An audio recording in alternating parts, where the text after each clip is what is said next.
The Book of Exodus, Chapter 1. Now these are the names of the children of Israel, which came into Egypt. Every man in his household came with Jacob: Reuben, Simeon, Levi, and Judah, Issachar, Zebulun, and Benjamin, Dan and Naphtali, Gad and Asher. And all the souls that came out of the loins of Jacob were 70 souls, for Joseph was in Egypt already. And Joseph died, and all his brethren, and all that generation. And the children of Israel were fruitful, and increased abundantly, and multiplied, and waxed exceeding mighty, and the land was filled with them. Now there arose up a new king over Egypt, which knew not Joseph. And he said unto his people, Behold, the people of the children of Israel are more and mightier than we. Come on, let us deal wisely with them, lest they multiply. And it come to pass, that when there falleth out any war, they join also unto our enemies, and fight against us, and so get them up out of the land.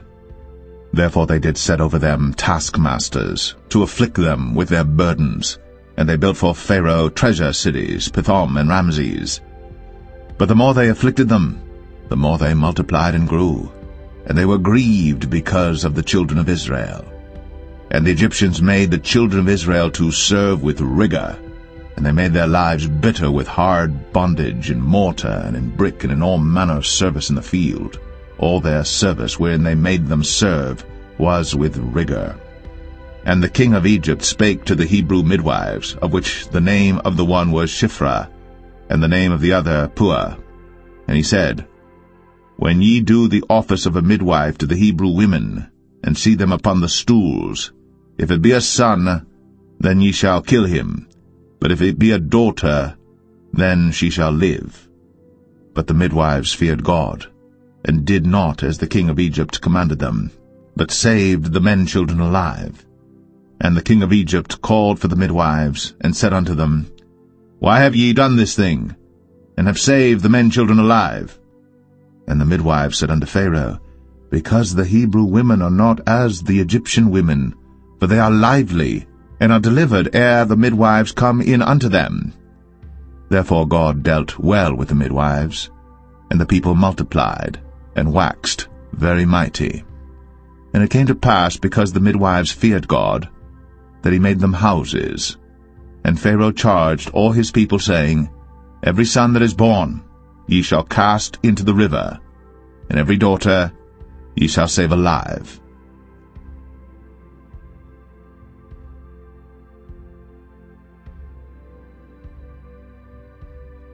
Exodus 2. And there went a man of the house of Levi, and took to wife a daughter of Levi. And the woman conceived, and bare a son. And when she saw him that he was a goodly child, she hid him 3 months. And when she could not longer hide him, she took for him an ark of bulrushes, and daubed it with slime, and with pitch, and put the child therein, and she laid it in the flags by the river's brink. And his sister stood afar off to wit what would be done to him. And the daughter of Pharaoh came down to wash herself at the river, and her maidens walked along by the river's side. And when she saw the ark among the flags, she sent her maid to fetch it. And when she had opened it, she saw the child, and behold, the babe wept. And she had compassion on him, and said, This is one of the Hebrews' children. Then said his sister to Pharaoh's daughter, Shall I go and call to thee a nurse of the Hebrew women, that she may nurse the child for thee? And Pharaoh's daughter said to her, Go. And the maid went, and called the child's mother. And Pharaoh's daughter said unto her, Take this child away, and nurse it for me, and I will give thee thy wages. And the woman took the child, and nursed it. And the child grew, and she brought him unto Pharaoh's daughter, and he became her son. And she called his name Moses, and she said, Because I drew him out of the water. And it came to pass in those days, when Moses was grown, that he went out unto his brethren, and looked on their burdens. And he spied an Egyptian smiting an Hebrew, one of his brethren. And he looked this way and that way. And when he saw that there was no man, he slew the Egyptian, and hid him in the sand. And when he went out the second day, behold, 2 men of the Hebrews strove together. And he said to him that did the wrong, Wherefore smitest thou thy fellow? And he said, Who made thee a prince and a judge over us? Intendest thou to kill me, as thou killedst the Egyptian? And Moses feared, and said, Surely this thing is known. Now when Pharaoh heard this thing, he sought to slay Moses. But Moses fled from the face of Pharaoh, and dwelt in the land of Midian, and he sat down by a well. Now the priest of Midian had 7 daughters, and they came and drew water, and filled the troughs to water their father's flock. And the shepherds came and drove them away. But Moses stood up and helped them, and watered their flock. And when they came to Reuel their father, he said, How is it that ye are come so soon today? And they said, An Egyptian delivered us out of the hand of the shepherds, and also drew water enough for us, and watered the flock. And he said unto his daughters, And where is he? Why is it that ye have left the man? Call him, that he may eat bread. And Moses was content to dwell with the man. And he gave Moses Zipporah his daughter, and she bare him a son. And he called his name Gershom, for he said, I have been a stranger in a strange land. And it came to pass, in process of time, that the king of Egypt died, and the children of Israel sighed by reason of the bondage, and they cried, and their cry came up unto God by reason of the bondage. And God heard their groaning, and God remembered his covenant with Abraham, with Isaac, and with Jacob. And God looked upon the children of Israel, and God had respect unto them.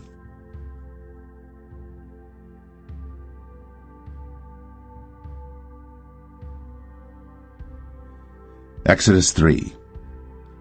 Now Moses kept the flock of Jethro his father-in-law, the priest of Midian. And he led the flock to the backside of the desert, and came to the mountain of God, even to Horeb. And the angel of the Lord appeared unto him in a flame of fire out of the midst of a bush. And he looked, and behold, the bush burned with fire, and the bush was not consumed. And Moses said, I will now turn aside and see this great sight, why the bush is not burnt. And when the Lord saw that he turned aside to see, God called unto him out of the midst of the bush, and said, Moses, Moses. And he said, Here am I. And he said, Draw not nigh hither. Put off thy shoes from off thy feet, for the place whereon thou standest is holy ground. Moreover, he said, I am the God of thy father, the God of Abraham, the God of Isaac, and the God of Jacob. And Moses hid his face, for he was afraid to look upon God. And the Lord said, I have surely seen the affliction of my people which are in Egypt, and have heard their cry by reason of their taskmasters. For I know their sorrows, and I am come down to deliver them out of the hand of the Egyptians, and to bring them up out of that land unto a good land, and a large, unto a land flowing with milk and honey, unto the place of the Canaanites, and the Hittites, and the Amorites, and the Perizzites, and the Hivites, and the Jebusites. Now therefore, behold, the cry of the children of Israel is come unto me, and I have also seen the oppression wherewith the Egyptians oppress them. Come now therefore, and I will send thee unto Pharaoh, that thou mayest bring forth my people, the children of Israel, out of Egypt. And Moses said unto God, Who am I, that I should go unto Pharaoh, and that I should bring forth the children of Israel out of Egypt? And he said, Certainly I will be with thee, and this shall be a token unto thee, that I have sent thee. When thou hast brought forth the people out of Egypt, ye shall serve God upon this mountain. And Moses said unto God, Behold, when I come unto the children of Israel, and shall say unto them, The God of your fathers has sent me unto you, and they shall say to me, What is his name? What shall I say unto them? And God said unto Moses, I am that I am. And he said, Thus shalt thou say unto the children of Israel, I am hath sent me unto you. And God said moreover unto Moses, Thus shalt thou say unto the children of Israel, The Lord God of your fathers, the God of Abraham, the God of Isaac, and the God of Jacob, hath sent me unto you. This is my name forever, and this is my memorial unto all generations. Go and gather the elders of Israel together, and say unto them, The Lord God of your fathers, the God of Abraham, of Isaac, and of Jacob, appeared unto me, saying, I have surely visited you, and seen that which is done to you in Egypt.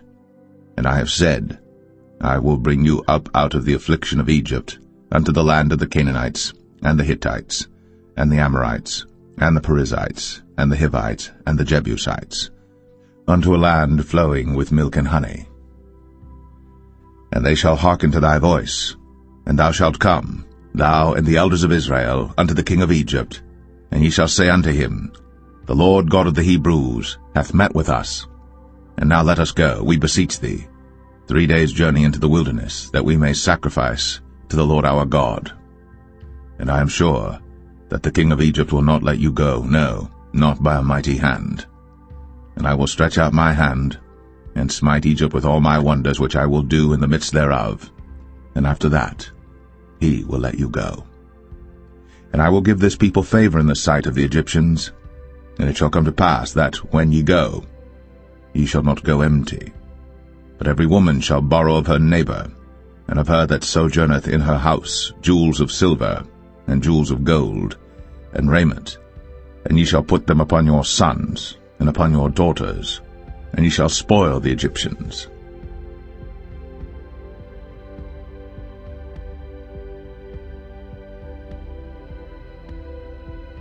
Exodus 4. And Moses answered and said, But behold, they will not believe me, nor hearken unto my voice, for they will say, The Lord hath not appeared unto thee. And the Lord said unto him, What is that in thine hand? And he said, A rod. And he said, Cast it on the ground. And he cast it on the ground, and it became a serpent. And Moses fled from before it. And the Lord said unto Moses, Put forth thine hand, and take it by the tail. And he put forth his hand, and caught it. And it became a rod in his hand, that they may believe that the Lord God of their fathers, the God of Abraham, the God of Isaac, and the God of Jacob, hath appeared unto thee. And the Lord said furthermore unto him, Put now thine hand into thy bosom. And he put his hand into his bosom. And when he took it out, behold, his hand was leprous as snow. And he said, Put thine hand into thy bosom again. And he put his hand into his bosom again, and plucked it out of his bosom. And behold, it was turned again as his other flesh. And it shall come to pass, if they will not believe thee, neither hearken to the voice of the first sign, that they will believe the voice of the latter sign. And it shall come to pass, if they will not believe also these 2 signs, neither hearken unto thy voice, that thou shalt take of the water of the river, and pour it upon the dry land, and the water which thou takest out of the river shall become blood upon the dry land.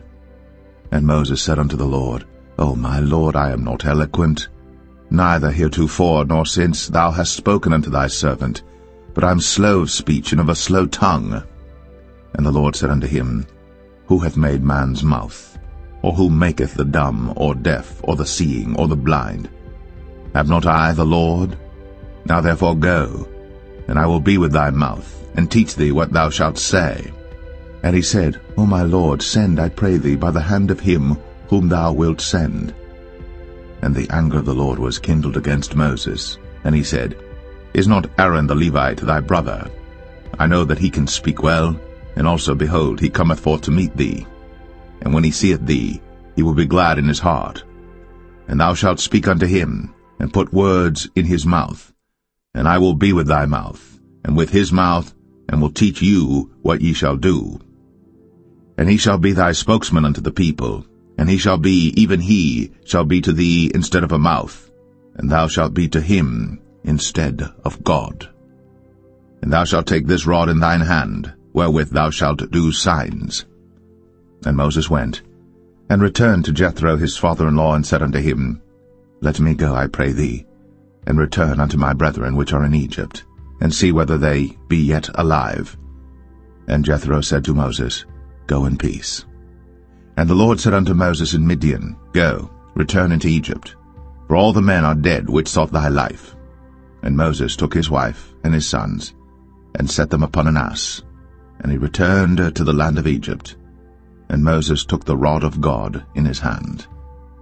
And the Lord said unto Moses, When thou goest to return into Egypt, see that thou do all those wonders before Pharaoh, which I have put in thine hand. But I will harden his heart, that he shall not let the people go. And thou shalt say unto Pharaoh, Thus saith the Lord, Israel is my son, even my firstborn. And I say unto thee, Let my son go, that he may serve me. And if thou refuse to let him go, behold, I will slay thy son, even thy firstborn. And it came to pass by the way in the inn, that the Lord met him, and sought to kill him. Then Zipporah took a sharp stone, and cut off the foreskin of her son, and cast it at his feet, and said, Surely a bloody husband art thou to me. So he let him go.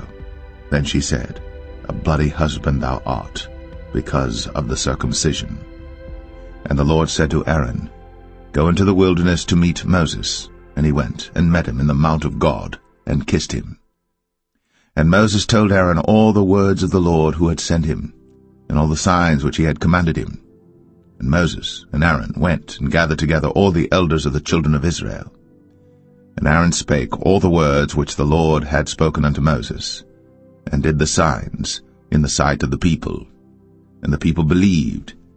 And when they heard that the Lord had visited the children of Israel, and that he had looked upon their affliction, then they bowed their heads and worshipped.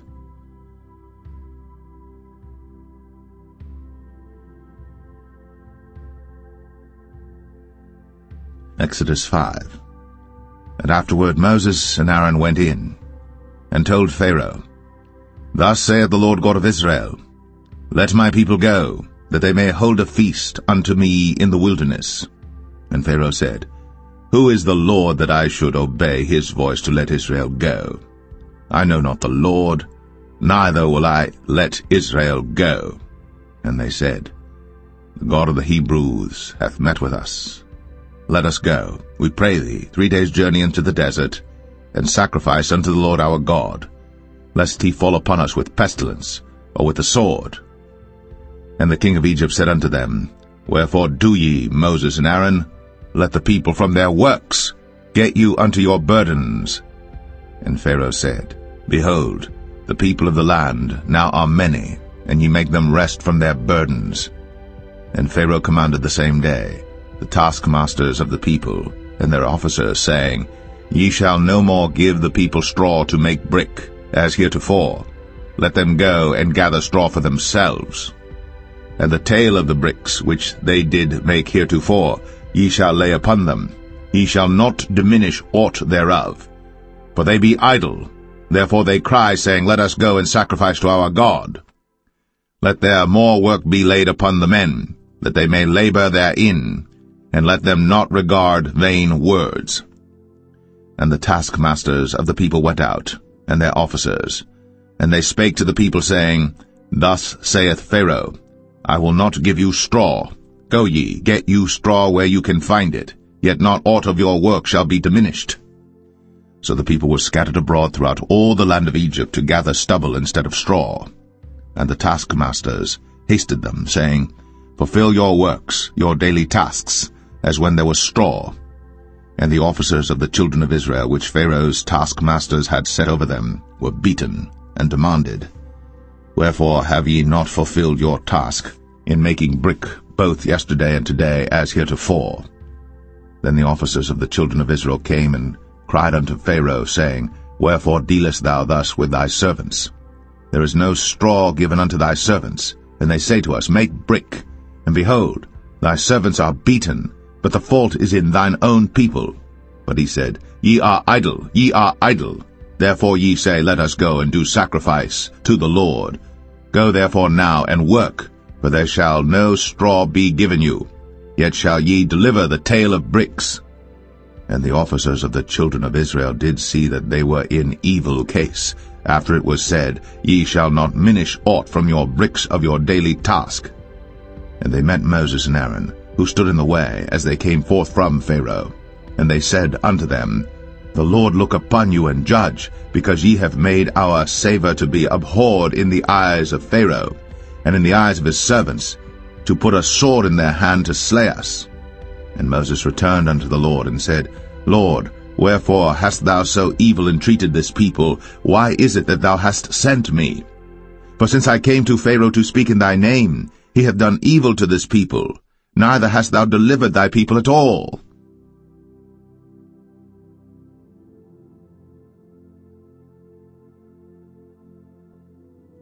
Exodus 6. Then the Lord said unto Moses, Now shalt thou see what I will do to Pharaoh. For with a strong hand shall he let them go, and with a strong hand shall he drive them out of his land. And God spake unto Moses, and said unto him, I am the Lord. And I appeared unto Abraham, unto Isaac, and unto Jacob, by the name of God Almighty, but by my name Jehovah was I not known to them. And I have also established my covenant with them, to give them the land of Canaan, the land of their pilgrimage, wherein they were strangers. And I have also heard the groaning of the children of Israel, whom the Egyptians keep in bondage, and I have remembered my covenant. Wherefore say unto the children of Israel, I am the Lord, and I will bring you out from under the burdens of the Egyptians, and I will rid you out of their bondage, and I will redeem you with a stretched out arm and with great judgments. And I will take you to me for a people, and I will be to you a God, and ye shall know that I am the Lord your God, which bringeth you out from under the burdens of the Egyptians. And I will bring you in unto the land, concerning the which I did swear to give it to Abraham, to Isaac, and to Jacob, and I will give it you for an heritage. I am the Lord. And Moses spake so unto the children of Israel, but they hearkened not unto Moses for anguish of spirit, and for cruel bondage. And the Lord spake unto Moses, saying, Go in, speak unto Pharaoh king of Egypt, that he let the children of Israel go out of his land. And Moses spake before the Lord, saying, Behold, the children of Israel have not hearkened unto me. How then shall Pharaoh hear me, who am of uncircumcised lips?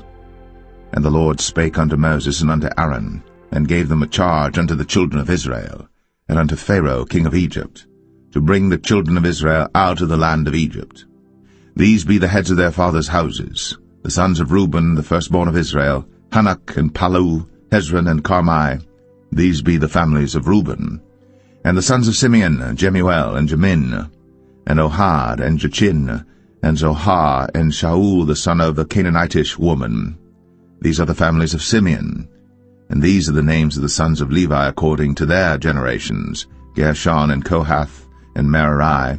And the years of the life of Levi were 137 years. The sons of Gershon, Libni and Shimei, according to their families.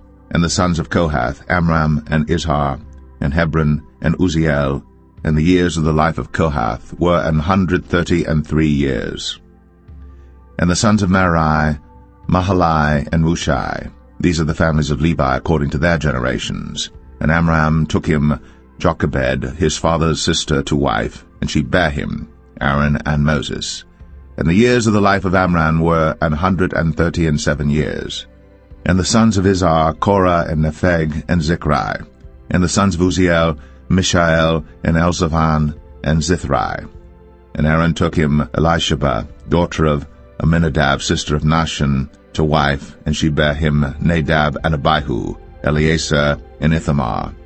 And the sons of Korah, Asir and Elkanah and Abiasaph. These are the families of the Korhites. And Eleazar, Aaron's son, took him one of the daughters of Putiel to wife, and she bare him Phinehas. These are the heads of the fathers of the Levites according to their families. These are that Aaron and Moses, to whom the Lord said, Bring out the children of Israel from the land of Egypt, according to their armies.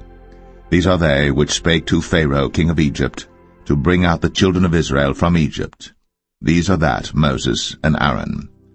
And it came to pass on the day when the Lord spake unto Moses in the land of Egypt, that the Lord spake unto Moses, saying, I am the Lord. Speak thou unto Pharaoh king of Egypt all that I say unto thee. And Moses said before the Lord, Behold, I am of uncircumcised lips, and how shall Pharaoh hearken unto me?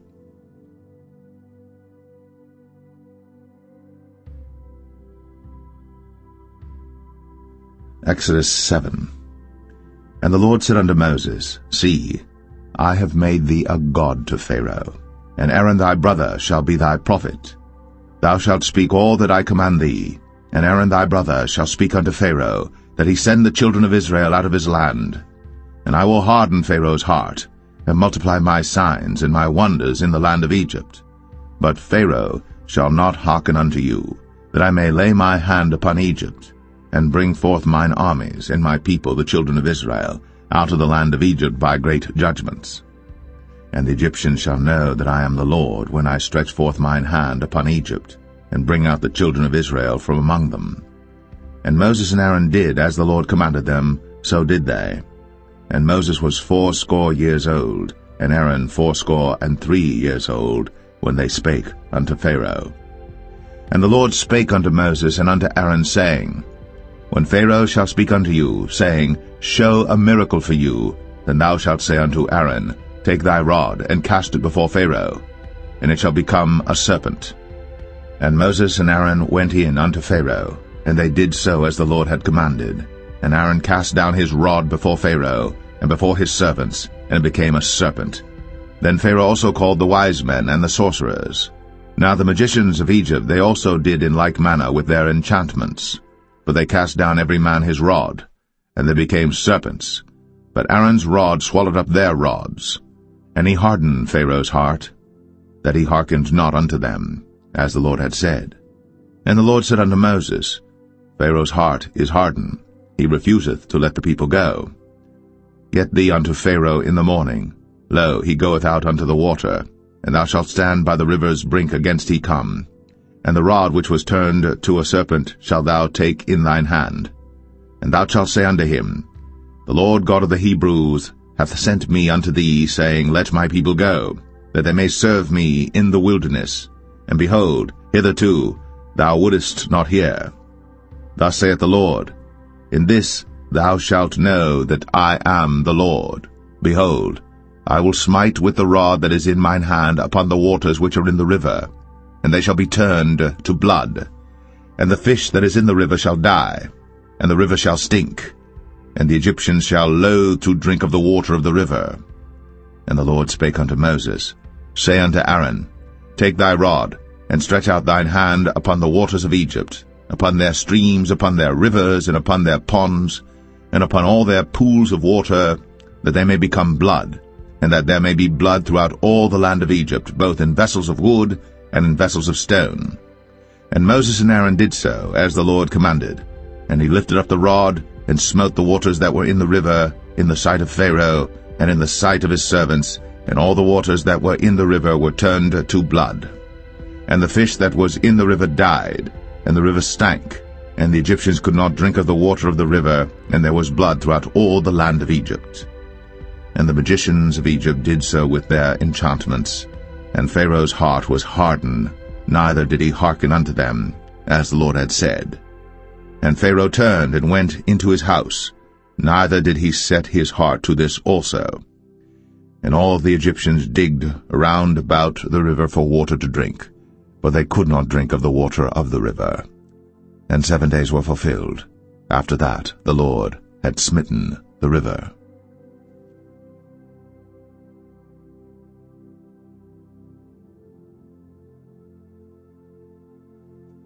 Exodus 8. And the Lord spake unto Moses, Go unto Pharaoh, and say unto him, Thus saith the Lord, Let my people go, that they may serve me.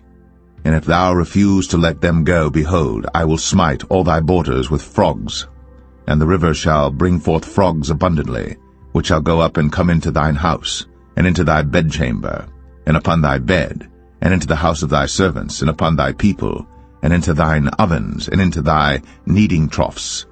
And the frogs shall come up both on thee, and upon thy people, and upon all thy servants.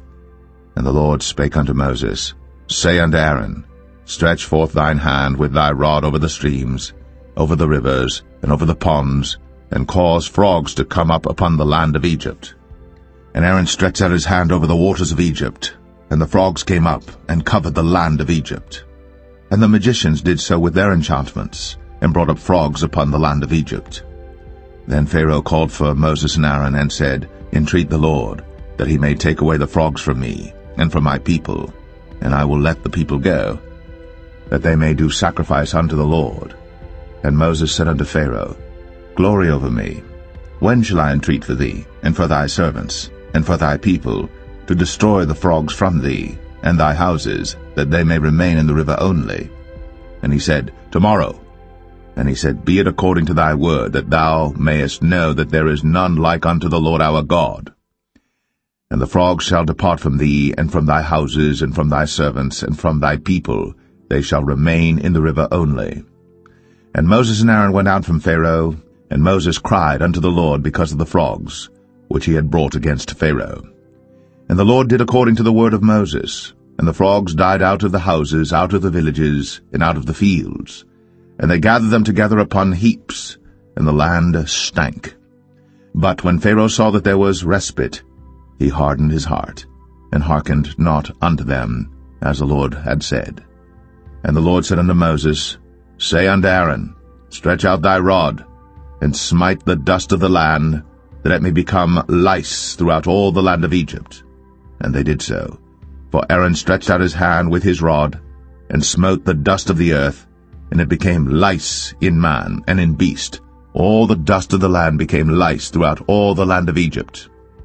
And the magicians did so with their enchantments to bring forth lice, but they could not, so there were lice upon man and upon beast. Then the magicians said unto Pharaoh, This is the finger of God. And Pharaoh's heart was hardened, and he hearkened not unto them, as the Lord had said. And the Lord said unto Moses, Rise up early in the morning, and stand before Pharaoh. Lo, he cometh forth to the water. And say unto him, Thus saith the Lord, Let my people go, that they may serve me. Else, if thou wilt not let my people go, behold, I will send swarms of flies upon thee, and upon thy servants, and upon thy people, and into thy houses, and the houses of the Egyptians shall be full of swarms of flies, and also the ground whereon they are. And I will sever in that day the land of Goshen, in which my people dwell, that no swarms of flies shall be there, to the end thou mayest know that I am the Lord in the midst of the earth. And I will put a division between my people and thy people. Tomorrow shall this sign be. And the Lord did so. And there came a grievous swarm of flies into the house of Pharaoh, and into his servants' houses, and into all the land of Egypt. The land was corrupted by reason of the swarm of flies. And Pharaoh called for Moses and for Aaron, and said, Go ye, sacrifice to your God in the land. And Moses said, It is not meet so to do, for we shall sacrifice the abomination of the Egyptians to the Lord our God. Lo, shall we sacrifice the abomination of the Egyptians before their eyes? And will they not stone us? We will go 3 days' journey into the wilderness, and sacrifice to the Lord our God, as he shall command us. And Pharaoh said, I will let you go, that ye may sacrifice to the Lord your God in the wilderness. Only ye shall not go very far away. Entreat for me. And Moses said, Behold, I go out from thee, and I will entreat the Lord that the swarms of flies may depart from Pharaoh, from his servants, and from his people tomorrow. But let not Pharaoh deal deceitfully any more, not letting the people go to sacrifice to the Lord. And Moses went out from Pharaoh, and entreated the Lord. And the Lord did according to the word of Moses, and he removed the swarms of flies from Pharaoh, from his servants, and from his people. There remained not one. And Pharaoh hardened his heart at this time also, neither would he let the people go.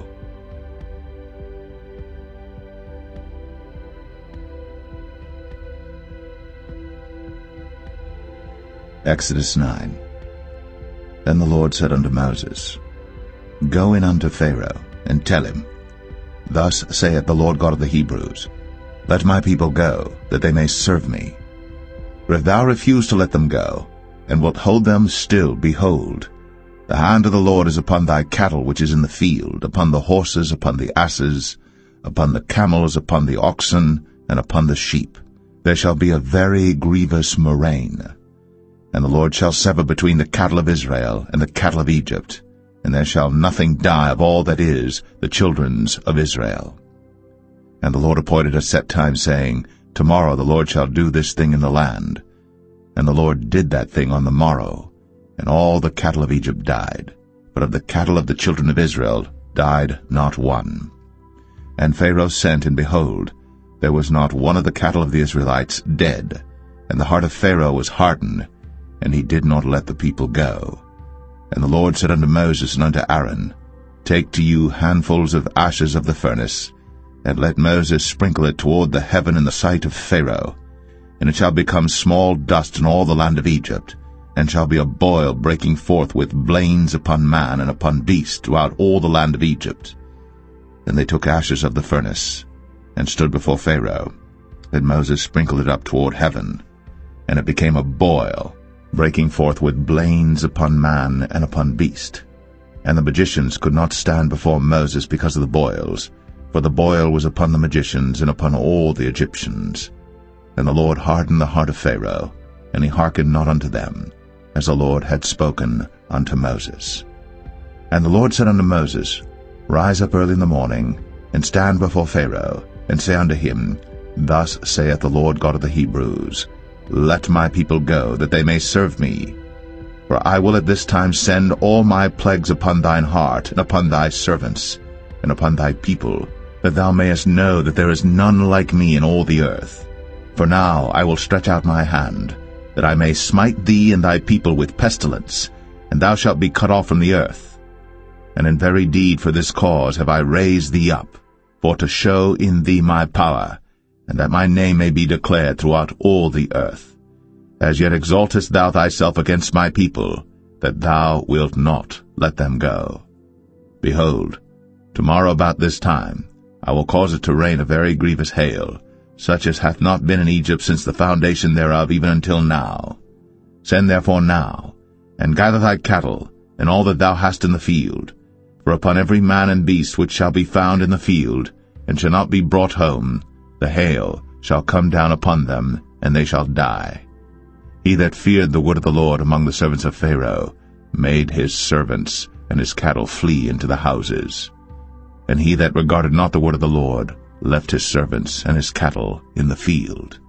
And the Lord said unto Moses, Stretch forth thine hand toward heaven, that there may be hail in all the land of Egypt, upon man, and upon beast, and upon every herb of the field, throughout the land of Egypt.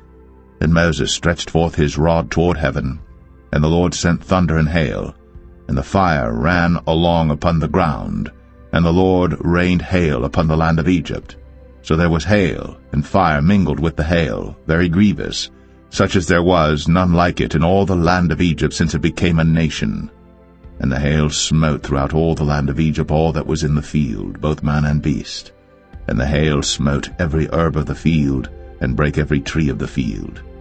Only in the land of Goshen, where the children of Israel were, was there no hail.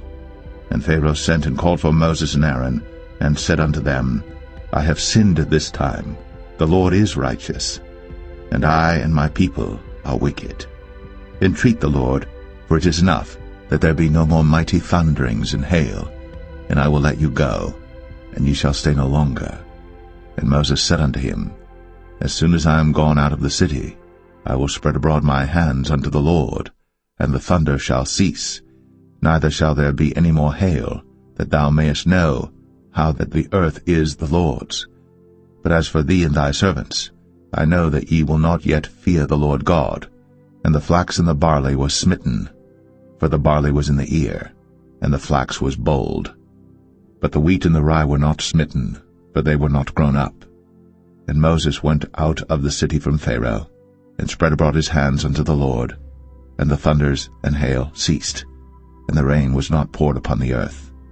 And when Pharaoh saw that the rain and the hail and the thunders were ceased, he sinned yet more, and hardened his heart, he and his servants. And the heart of Pharaoh was hardened, neither would he let the children of Israel go, as the Lord had spoken by Moses.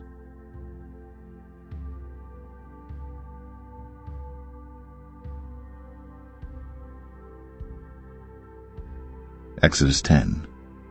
And the Lord said unto Moses, Go in unto Pharaoh, for I have hardened his heart, and the heart of his servants, that I might show these my signs before him, and that thou mayest tell in the ears of thy son, and of thy son's son, what things I have wrought in Egypt, and my signs which I have done among them, that ye may know how that I am the Lord.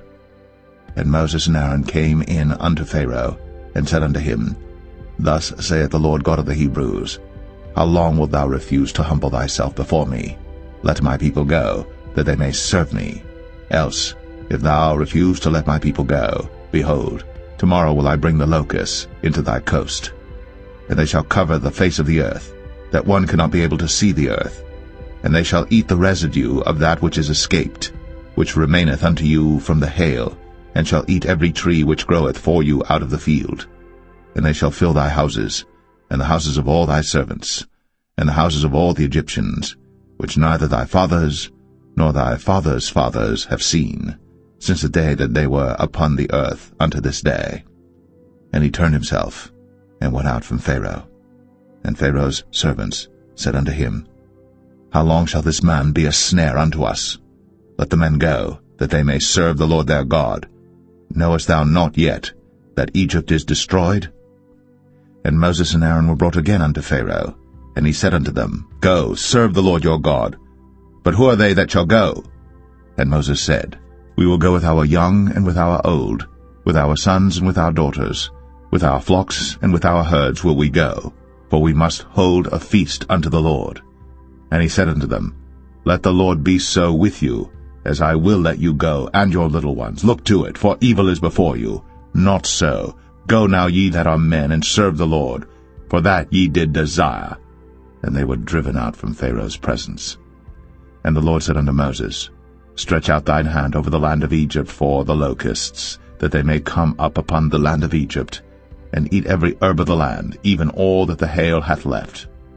And Moses stretched forth his rod over the land of Egypt. And the Lord brought an east wind upon the land all that day, and all that night. And when it was morning, the east wind brought the locusts. And the locusts went up over all the land of Egypt, and rested in all the coasts of Egypt. Very grievous were they. Before them there were no such locusts as they, neither after them shall be such. For they covered the face of the whole earth, so that the land was darkened. And they did eat every herb of the land, and all the fruit of the trees which the hail had left. And there remained not any green thing in the trees, or in the herbs of the field, through all the land of Egypt. Then Pharaoh called for Moses and Aaron in haste, and he said, I have sinned against the Lord your God and against you. Now therefore forgive, I pray thee, my sin only this once, and entreat the Lord your God, that he may take away from me this death only. And he went out from Pharaoh, and entreated the Lord. And the Lord turned a mighty strong west wind, which took away the locusts, and cast them into the Red Sea. There remained not one locust in all the coasts of Egypt. But the Lord hardened Pharaoh's heart, so that he would not let the children of Israel go. And the Lord said unto Moses, Stretch out thine hand toward heaven, that there may be darkness over the land of Egypt, even darkness which may be felt. And Moses stretched forth his hand toward heaven, and there was a thick darkness in all the land of Egypt 3 days. They saw not one another, neither rose any from his place for 3 days. But all the children of Israel had light in their dwellings. And Pharaoh called unto Moses and said, Go ye, serve the Lord. Only let your flocks and your herds be stayed. Let your little ones also go with you. And Moses said, Thou must give us also sacrifices and burnt offerings, that we may sacrifice unto the Lord our God. Our cattle also shall go with us. There shall not an hoof be left behind, for thereof must we take to serve the Lord our God, and we know not with what we must serve the Lord until we come thither. But the Lord hardened Pharaoh's heart, and he would not let them go. And Pharaoh said unto him, Get thee from me, take heed to thyself, see my face no more, for in that day thou seest my face, thou shalt die. And Moses said, Thou hast spoken well. I will see thy face again no more.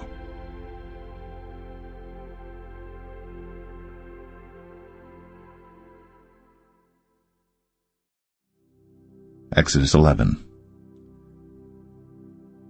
And the Lord said unto Moses, Yet will I bring one plague more upon Pharaoh and upon Egypt. Afterwards he will let you go hence. When he shall let you go, he shall surely thrust you out hence altogether. Speak now in the ears of the people, and let every man borrow of his neighbor, and every woman of her neighbor, jewels of silver and jewels of gold. And the Lord gave the people favor in the sight of the Egyptians. Moreover, the man Moses was very great in the land of Egypt, in the sight of Pharaoh's servants, and in the sight of the people. And Moses said, Thus saith the Lord, About midnight will I go out into the midst of Egypt, and all the firstborn in the land of Egypt shall die, from the firstborn of Pharaoh that sitteth upon his throne, even unto the firstborn of the maidservant that is behind the mill, and all the firstborn of beasts. And there shall be a great cry throughout all the land of Egypt, such as there was none like it, nor shall be like it any more.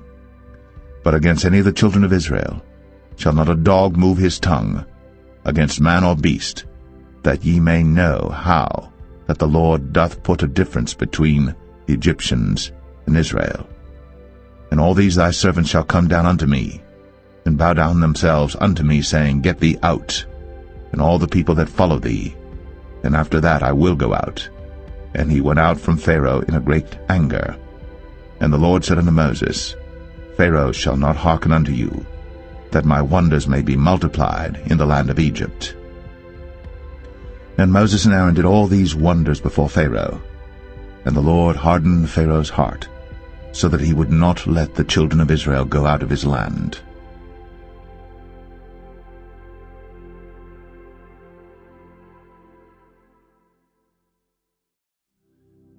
Exodus 12. And the Lord spake unto Moses and Aaron in the land of Egypt, saying, This month shall be unto you the beginning of months. It shall be the first month of the year to you.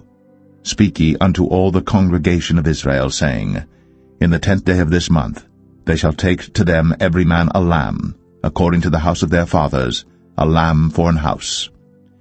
And if the household be too little for the lamb, let him and his neighbor next unto his house take it according to the number of the souls. Every man according to his eating shall make your count for the lamb. Your lamb shall be without blemish, a male of the first year. Ye shall take it out from the sheep or from the goats. And ye shall keep it up until the 14th day of the same month. And the whole assembly of the congregation of Israel shall kill it in the evening. And they shall take of the blood, and strike it on the 2 side posts, and on the upper door post of the houses wherein they shall eat it. And they shall eat the flesh in that night, roast with fire, and unleavened bread, and with bitter herbs they shall eat it. Eat not of it raw, nor sodden it all with water, but roast with fire, his head with his legs, and with the purtenance thereof. And ye shall let nothing of it remain until the morning. And that which remaineth of it until the morning ye shall burn with fire. And thus shall ye eat it, with your loins girded, your shoes on your feet, and your staff in your hand, and ye shall eat it in haste. It is the Lord's Passover. For I will pass through the land of Egypt this night, and will smite all the firstborn in the land of Egypt, both man and beast, and against all the gods of Egypt I will execute judgment. I am the Lord. And the blood shall be to you for a token upon the houses where ye are. And when I see the blood, I will pass over you, and the plague shall not be upon you to destroy you, when I smite the land of Egypt. And this day shall be unto you for a memorial, and ye shall keep it a feast to the Lord throughout your generations. Ye shall keep it a feast by an ordinance forever. 7 days shall ye eat unleavened bread. Even the first day ye shall put away leaven out of your houses. For whosoever eateth leavened bread from the first day until the 7th day, that soul shall be cut off from Israel. And in the first day there shall be an holy convocation, and in the 7th day there shall be an holy convocation to you. No manner of work shall be done in them, save that which every man must eat, that only may be done of you. And ye shall observe the feast of unleavened bread. For in this selfsame day have I brought your armies out of the land of Egypt. Therefore shall ye observe this day in your generations by an ordinance forever. In the 1st month, on the 14th day of the month at even, Ye shall eat unleavened bread, until the 21st day of the month at even. 7 days shall there be no leaven found in your houses. For whosoever eateth that which is leavened, even that soul shall be cut off from the congregation of Israel, whether he be a stranger or born in the land. Ye shall eat nothing leavened. In all your habitations shall ye eat unleavened bread. Then Moses called for all the elders of Israel, and said unto them, Draw out, and take you a lamb according to your families, and kill the Passover. And ye shall take a bunch of hyssop, and dip it in the blood that is in the basin, and strike the lintel and the 2 side posts with the blood that is in the basin, and none of you shall go out at the door of his house until the morning. For the Lord will pass through to smite the Egyptians. And when he seeth the blood upon the lintel, and on the 2 side posts, the Lord will pass over the door, and will not suffer the destroyer to come in unto your houses to smite you. And ye shall observe this thing for an ordinance to thee, and to thy sons, for ever. And it shall come to pass, when ye be come to the land which the Lord will give you, according as he hath promised, that ye shall keep this service. And it shall come to pass, when your children shall say unto you, What mean ye by this service? That ye shall say, It is the sacrifice of the Lord's Passover, who passed over the houses of the children of Israel in Egypt, when he smote the Egyptians, and delivered our houses.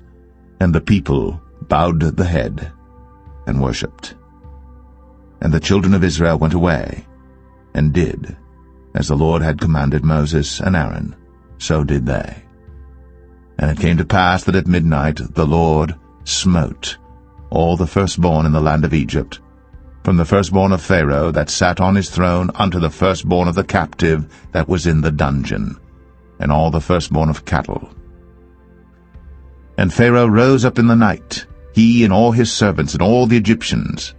And there was a great cry in Egypt, but there was not a house where there was not one dead. And he called for Moses and Aaron by night, and said, Rise up, and get you forth from among my people, both ye and the children of Israel, and go, serve the Lord, as ye have said. Also take your flocks and your herds, as ye have said, and be gone, and bless me also. And the Egyptians were urgent upon the people, that they might send them out of the land in haste. For they said, We be all dead men. And the people took their dough before it was leavened, their kneading troughs being bound up in their clothes upon their shoulders. And the children of Israel did according to the word of Moses. And they borrowed of the Egyptians jewels of silver, and jewels of gold and raiment. And the Lord gave the people favor in the sight of the Egyptians, so that they lent unto them such things as they required, and they spoiled the Egyptians. And the children of Israel journeyed from Ramses to Succoth, about 600,000 on foot, that were men, beside children. And a mixed multitude went up also with them, and flocks and herds, even very much cattle. And they baked unleavened cakes of the dough which they brought forth out of Egypt, for it was not leavened, because they were thrust out of Egypt, and could not tarry, neither had they prepared for themselves any victual. Now the sojourning of the children of Israel, who dwelt in Egypt, was 430 years. And it came to pass at the end of the 430 years, even the selfsame day it came to pass, that all the hosts of the Lord went out from the land of Egypt. It is a night to be much observed unto the Lord for bringing them out from the land of Egypt. This is that night of the Lord to be observed of all the children of Israel in their generations. And the Lord said unto Moses and Aaron, This is the ordinance of the Passover. There shall no stranger eat thereof. But every man's servant that is bought for money, when thou hast circumcised him, then shall he eat thereof. A foreigner and an hired servant shall not eat thereof. In one house shall it be eaten. Thou shalt not carry forth aught of the flesh abroad out of the house, neither shall ye break a bone thereof. All the congregation of Israel shall keep it. And when a stranger shall sojourn with thee, and will keep the Passover to the Lord, let all his males be circumcised, and then let him come near and keep it. And he shall be as one that is born in the land. For no uncircumcised person shall eat thereof. One law shall be to him that is homeborn, and unto the stranger that sojourneth among you. Thus did all the children of Israel. As the Lord commanded Moses and Aaron, so did they. And it came to pass the selfsame day, that the Lord did bring the children of Israel out of the land of Egypt by their armies.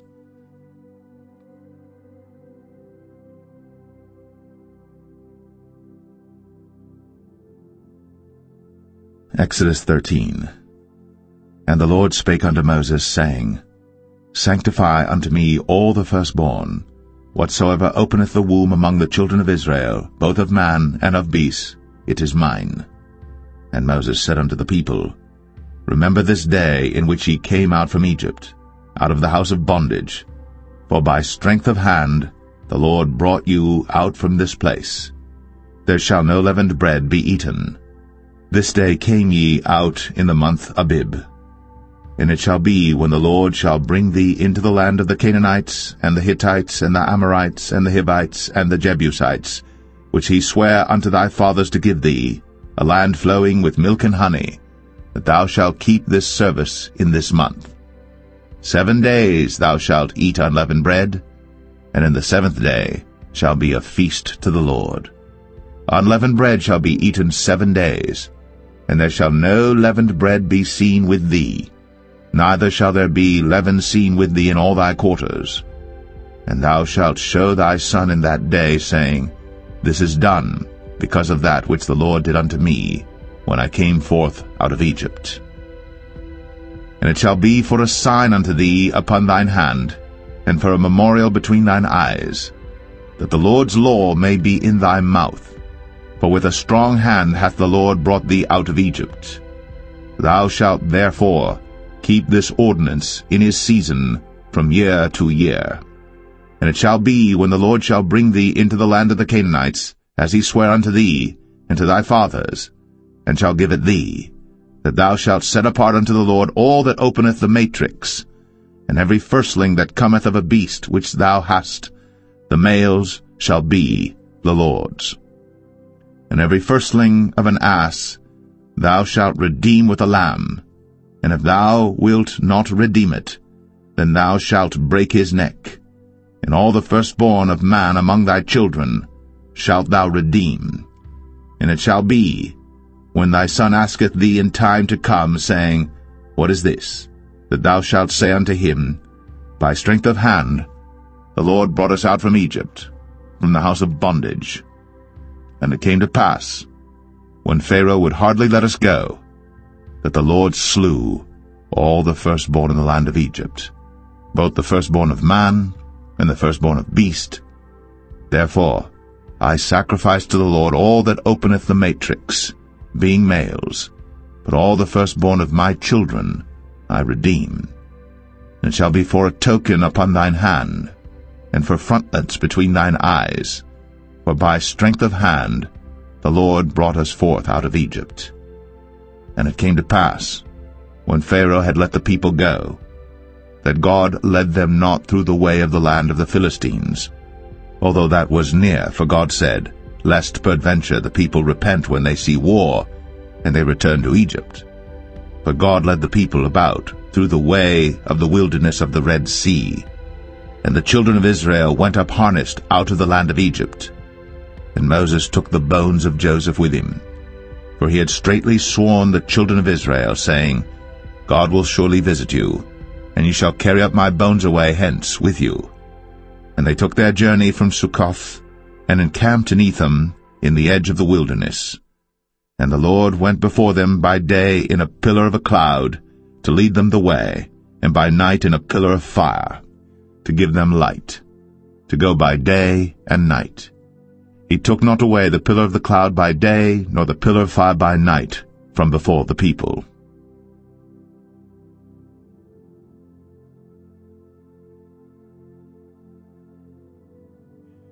Exodus 14.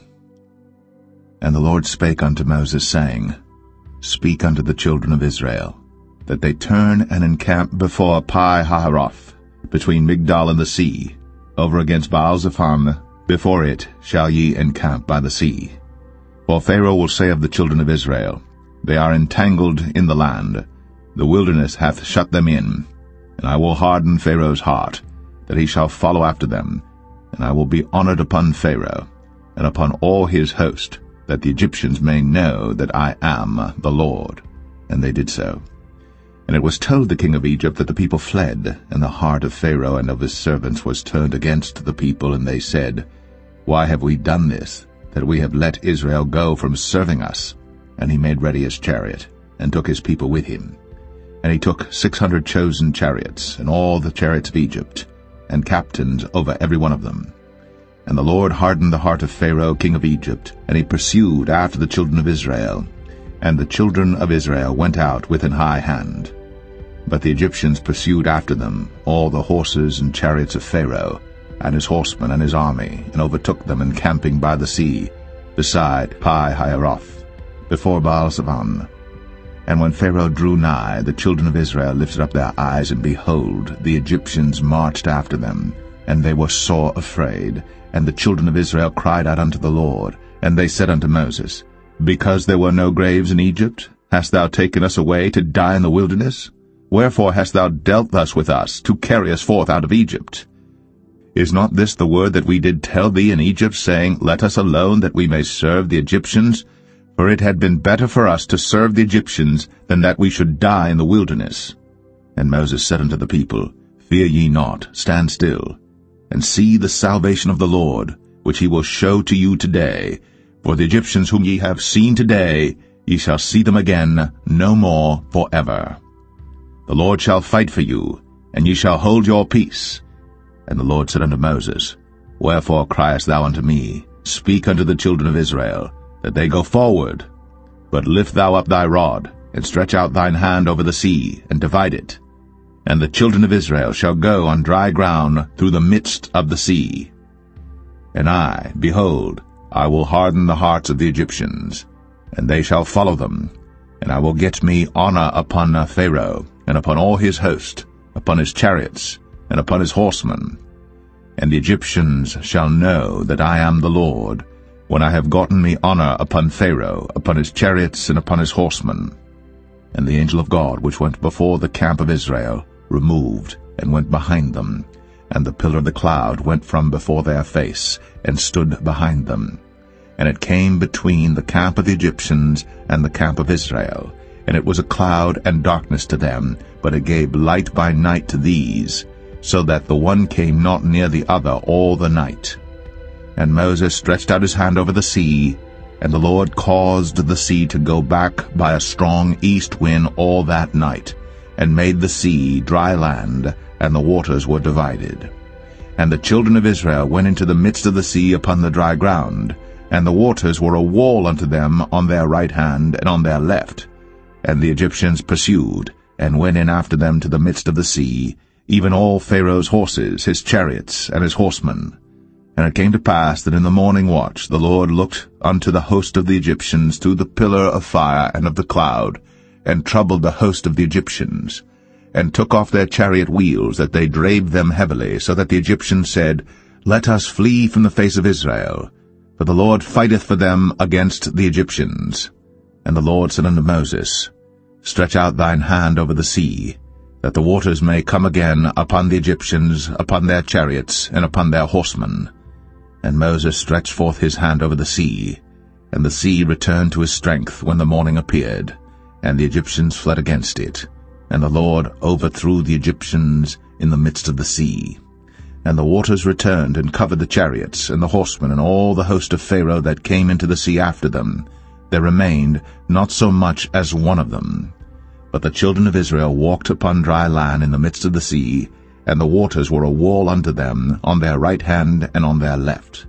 Thus the Lord saved Israel that day out of the hand of the Egyptians, and Israel saw the Egyptians dead upon the seashore. And Israel saw that great work which the Lord did upon the Egyptians, and the people feared the Lord, and believed the Lord and his servant Moses.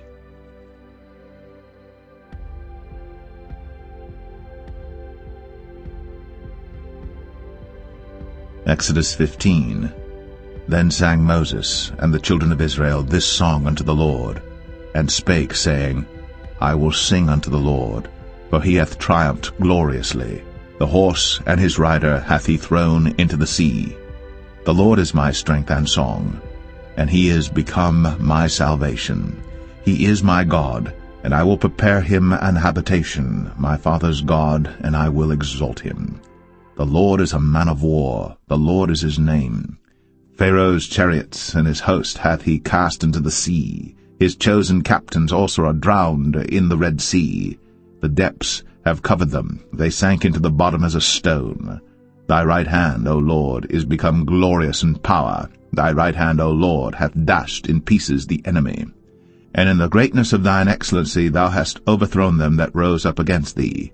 Thou sentest forth thy wrath, which consumed them as stubble. And with the blast of thy nostrils the waters were gathered together. The floods stood upright as an heap, and the depths were congealed in the heart of the sea. The enemy said, I will pursue, I will overtake, I will divide the spoil. My lust shall be satisfied upon them. I will draw my sword, my hand shall destroy them. Thou didst blow with thy wind, the sea covered them. They sank as lead in the mighty waters. Who is like unto thee, O Lord, among the gods? Who is like thee, glorious in holiness, fearful in praises, doing wonders? Thou stretchest out thy right hand, the earth swallowed them. Thou in thy mercy hast led forth the people which thou hast redeemed. Thou hast guided them in thy strength unto thy holy habitation.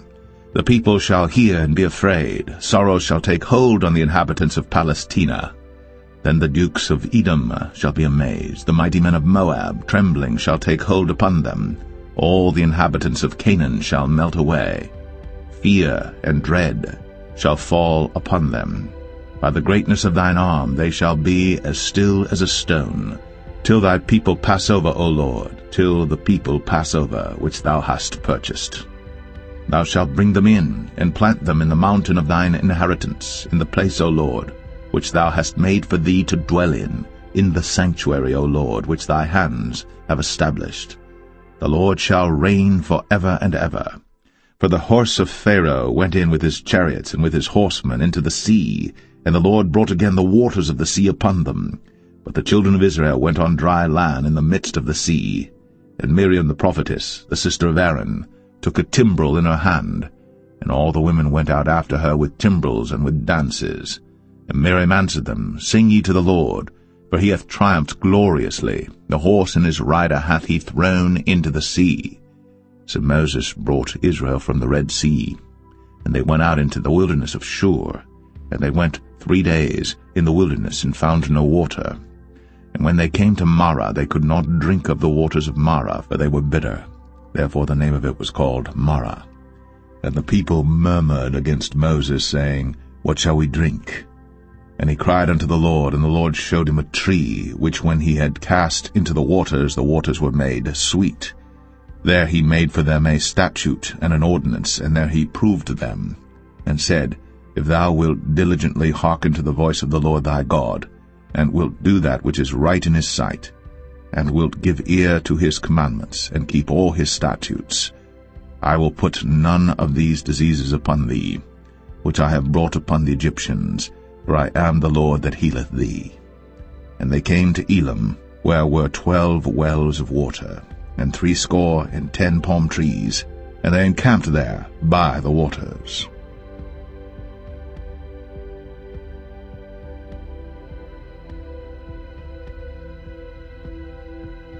Exodus 16.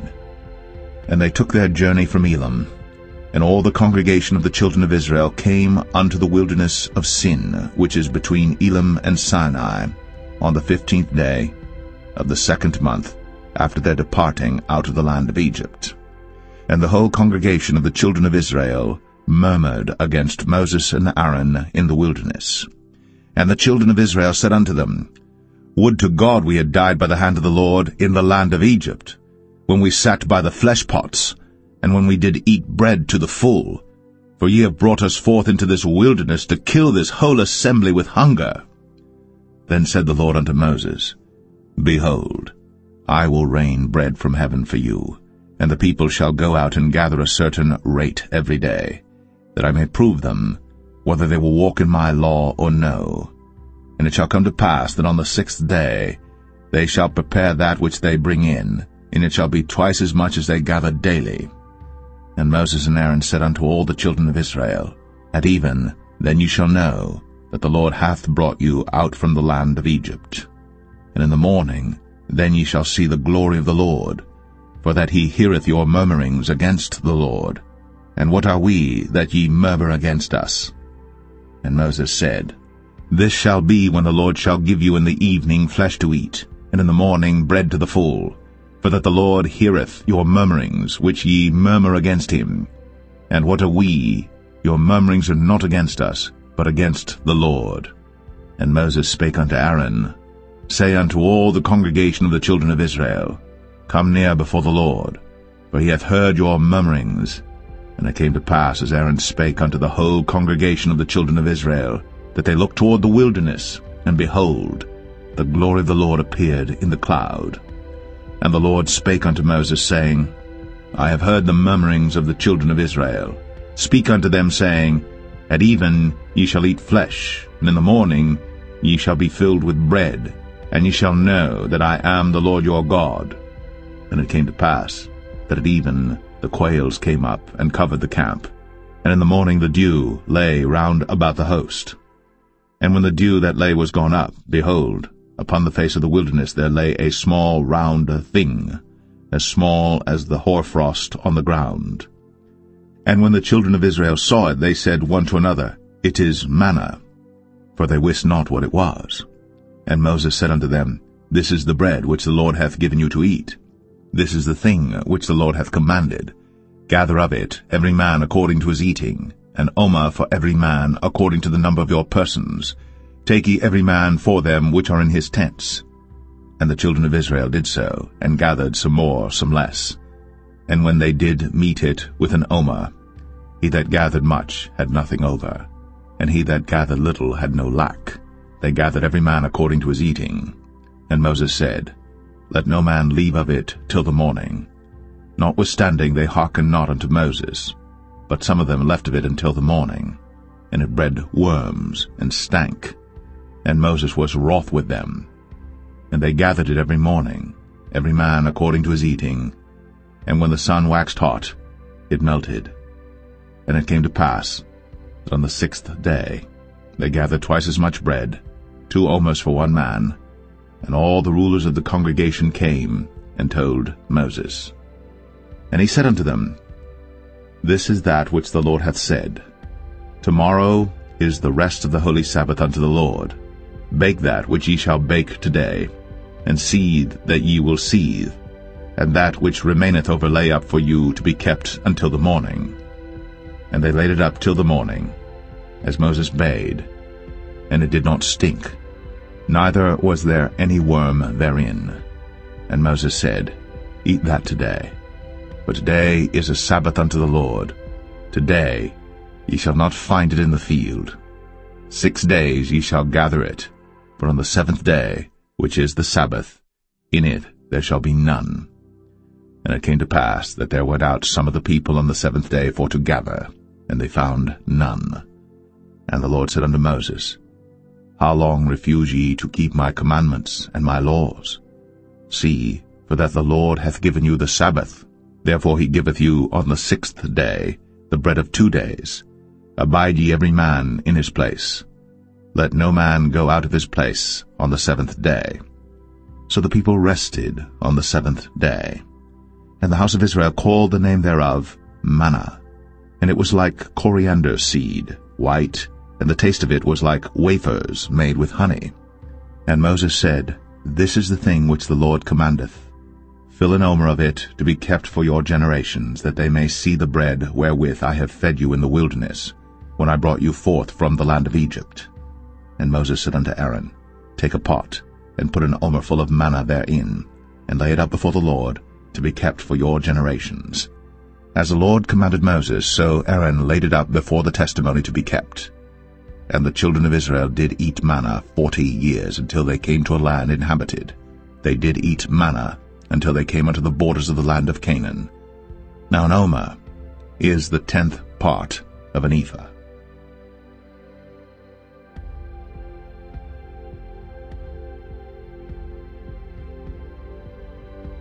Exodus 17. And all the congregation of the children of Israel journeyed from the wilderness of Sin after their journeys, according to the commandment of the Lord, and pitched in Rephidim. And there was no water for the people to drink.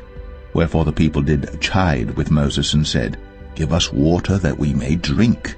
And Moses said unto them, Why chide ye with me? Wherefore do ye tempt the Lord? And the people thirsted there for water. And the people murmured against Moses, and said, Wherefore is this that thou hast brought us up out of Egypt, to kill us, and our children, and our cattle with thirst? And Moses cried unto the Lord, saying, What shall I do unto this people? They be almost ready to stone me. And the Lord said unto Moses, Go on before the people, and take with thee of the elders of Israel, and thy rod wherewith thou smotest the river, take in thine hand, and go. Behold, I will stand before thee there upon the rock in Horeb, and thou shalt smite the rock. And there shall come water out of it, that the people may drink. And Moses did so in the sight of the elders of Israel.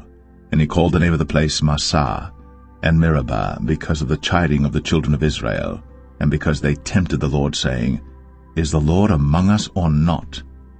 Then came Amalek and fought with Israel in Rephidim. And Moses said unto Joshua, Choose us out men, and go out, fight with Amalek.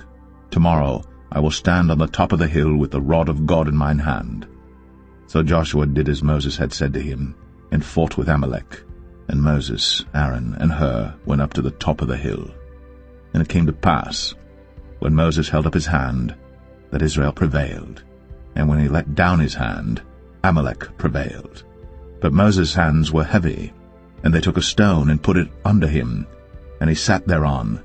And Aaron and Hur stayed up his hands, the one on the one side, and the other on the other side. And his hands were steady until the going down of the sun. And Joshua discomfited Amalek and his people with the edge of the sword. And the Lord said unto Moses, Write this for a memorial in a book, and rehearse it in the ears of Joshua. For I will utterly put out the remembrance of Amalek from under heaven. And Moses built an altar, and called the name of it Jehovah Nissi. For he said, Because the Lord has sworn that the Lord will have war with Amalek from generation to generation.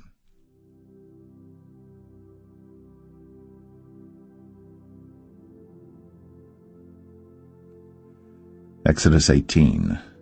When Jethro, the priest of Midian, Moses' father-in-law, heard of all that God had done for Moses, and for Israel his people, and that the Lord had brought Israel out of Egypt, then Jethro, Moses' father-in-law, took Zipporah, Moses' wife, after he'd sent her back, and her 2 sons, of which the name of the one was Gershom, for he said, I have been an alien in a strange land.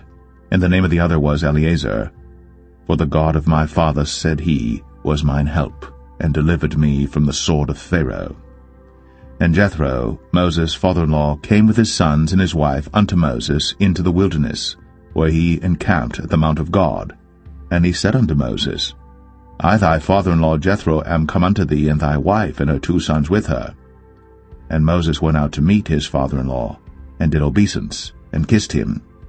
And they asked each other of their welfare, and they came into the tent. And Moses told his father-in-law all that the Lord had done unto Pharaoh and to the Egyptians for Israel's sake, and all the travail that had come upon them by the way, and how the Lord delivered them. And Jethro rejoiced for all the goodness which the Lord had done to Israel, whom he had delivered out of the hand of the Egyptians. And Jethro said, Blessed be the Lord, who hath delivered you out of the hand of the Egyptians, and out of the hand of Pharaoh, who hath delivered the people from under the hand of the Egyptians. Now I know that the Lord is greater than all gods, for in the thing wherein they dealt proudly he was above them. And Jethro, Moses' father-in-law, took a burnt offering and sacrifices for God. And Aaron came, and all the elders of Israel, to eat bread with Moses' father-in-law before God. And it came to pass on the morrow that Moses sat to judge the people, and the people stood by Moses from the morning unto the evening. And when Moses' father-in-law saw all that he did to the people, he said, What is this thing that thou doest to the people? Why sittest thou thyself alone, and all the people stand by thee from morning unto even? And Moses said unto his father-in-law, Because the people come unto me to inquire of God. When they have a matter they come unto me, and I judge between one and another, and I do make them know the statutes of God and his laws. And Moses' father-in-law said unto him, The thing that thou doest is not good. Thou wilt surely wear away both thou and this people that is with thee. For this thing is too heavy for thee. Thou art not able to perform it thyself alone. Hearken now unto my voice. I will give thee counsel, and God shall be with thee. Be thou for the people too Godward, that thou mayest bring the causes unto God. And thou shalt teach them ordinances and laws, and shalt show them the way wherein they must walk, and the work that they must do. Moreover, thou shalt provide out of all the people able men, such as fear God, men of truth, hating covetousness, and place such over them to be rulers of thousands, and rulers of hundreds, rulers of 50s, and rulers of 10s. And let them judge the people at all seasons. And it shall be that every great matter they shall bring unto thee, but every small matter they shall judge. So shall it be easier for thyself, and they shall bear the burden with thee. If thou shalt do this thing, and God command thee so, then thou shalt be able to endure, and all this people shall also go to their place in peace. So Moses hearkened to the voice of his father-in-law, and did all that he had said. And Moses chose able men out of all Israel, and made them heads over the people, rulers of thousands, rulers of hundreds, rulers of 50s, and rulers of 10s. And they judged the people at all seasons. The hard causes they brought unto Moses, but every small matter they judged themselves. And Moses let his father-in-law depart, and he went his way into his own land.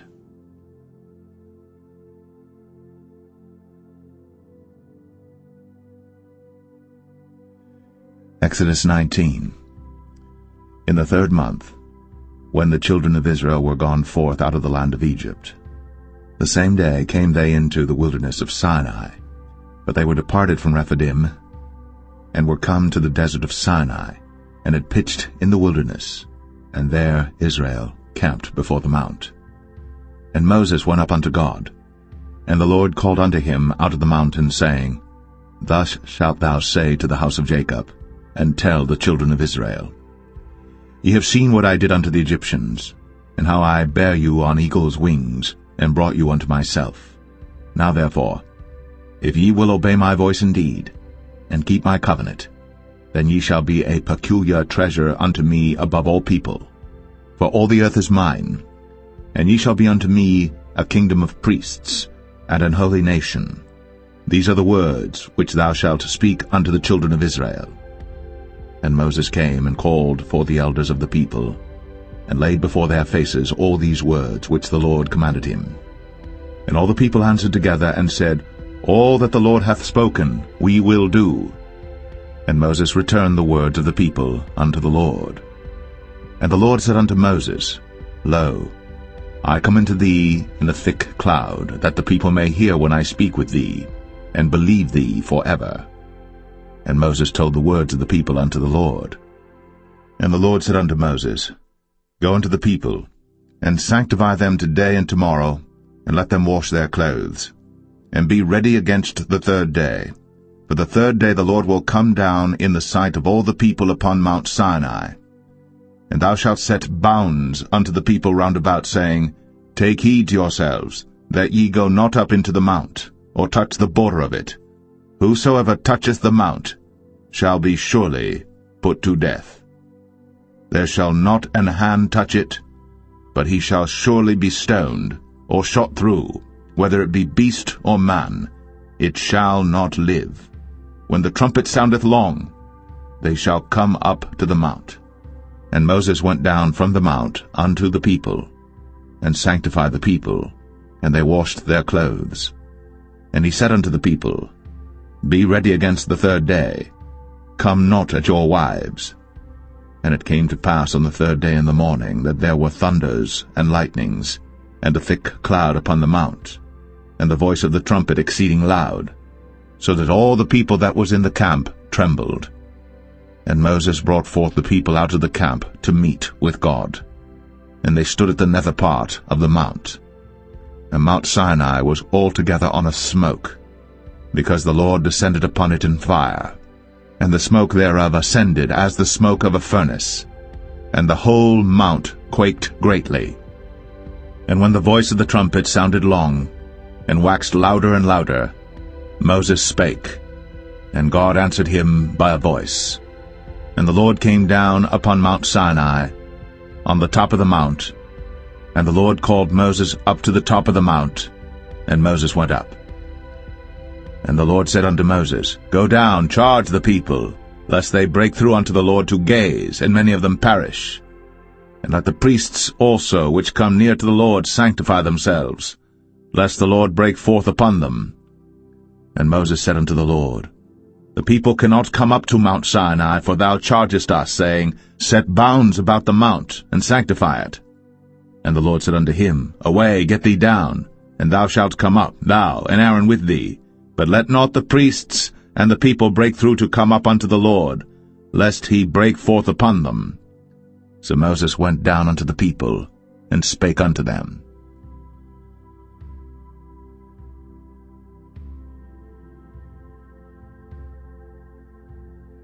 Exodus 20.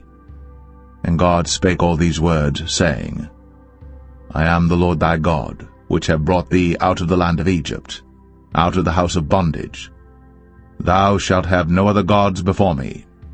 Thou shalt not make unto thee any graven image, or any likeness of anything that is in heaven above, or that is in the earth beneath, or that is in the water under the earth. Thou shalt not bow down thyself to them, nor serve them. For I, the Lord thy God, am a jealous God, visiting the iniquity of the fathers upon the children unto the third and fourth generation of them that hate me, and showing mercy unto thousands of them that love me, and keep my commandments. Thou shalt not take the name of the Lord thy God in vain, for the Lord will not hold him guiltless that taketh his name in vain. Remember the Sabbath day, to keep it holy. 6 days shalt thou labor, and do all thy work. But the seventh day is the Sabbath of the Lord thy God. In it thou shalt not do any work, thou, nor thy son, nor thy daughter, thy manservant, nor thy maidservant, nor thy cattle, nor thy stranger that is within thy gates. For in 6 days the Lord made heaven and earth, the sea, and all that in them is, and rested the seventh day. Wherefore the Lord blessed the Sabbath day, and hallowed it. Honor thy father and thy mother, that thy days may be long upon the land which the Lord thy God giveth thee. Thou shalt not kill. Thou shalt not commit adultery. Thou shalt not steal. Thou shalt not bear false witness against thy neighbor. Thou shalt not covet thy neighbor's house. Thou shalt not covet thy neighbor's wife, nor his manservant, nor his maidservant, nor his ox, nor his ass, nor anything that is thy neighbor's. And all the people saw the thunderings, and the lightnings, and the noise of the trumpet, and the mountain smoking. And when the people saw it, they removed, and stood afar off. And they said unto Moses, Speak thou with us, and we will hear, but let not God speak with us, lest we die. And Moses said unto the people, Fear not, for God is come to prove you, and that his fear may be before your faces, that ye sin not. And the people stood afar off. And Moses drew near unto the thick darkness where God was. And the Lord said unto Moses, Thus thou shalt say unto the children of Israel, Ye have seen that I have talked with you from heaven. Ye shall not make with me gods of silver, neither shall ye make unto you gods of gold. An altar of earth thou shalt make unto me, and shalt sacrifice thereon thy burnt offerings, and thy peace offerings, thy sheep and thine oxen. In all places where I record my name I will come unto thee, and I will bless thee. And if thou wilt make me an altar of stone, thou shalt not build it of hewn stone, for if thou lift up thy tool upon it, thou hast polluted it. Neither shalt thou go up by steps unto mine altar, that thy nakedness be not discovered thereon.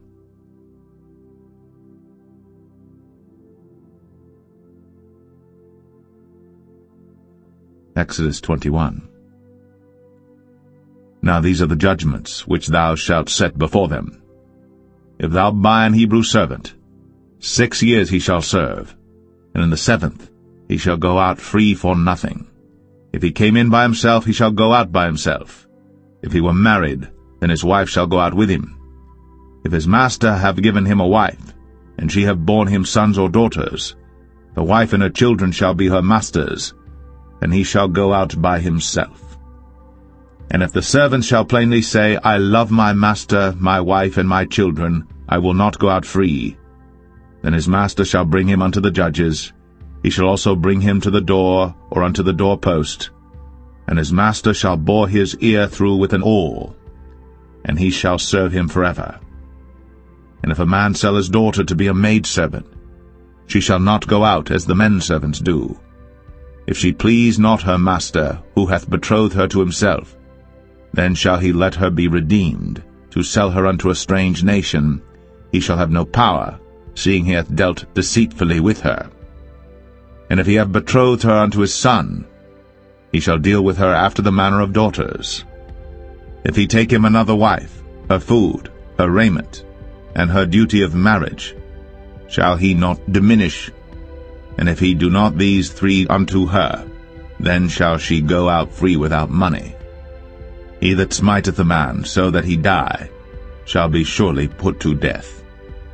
And if a man lie not in wait, but God deliver him into his hand, then I will appoint thee a place whither he shall flee.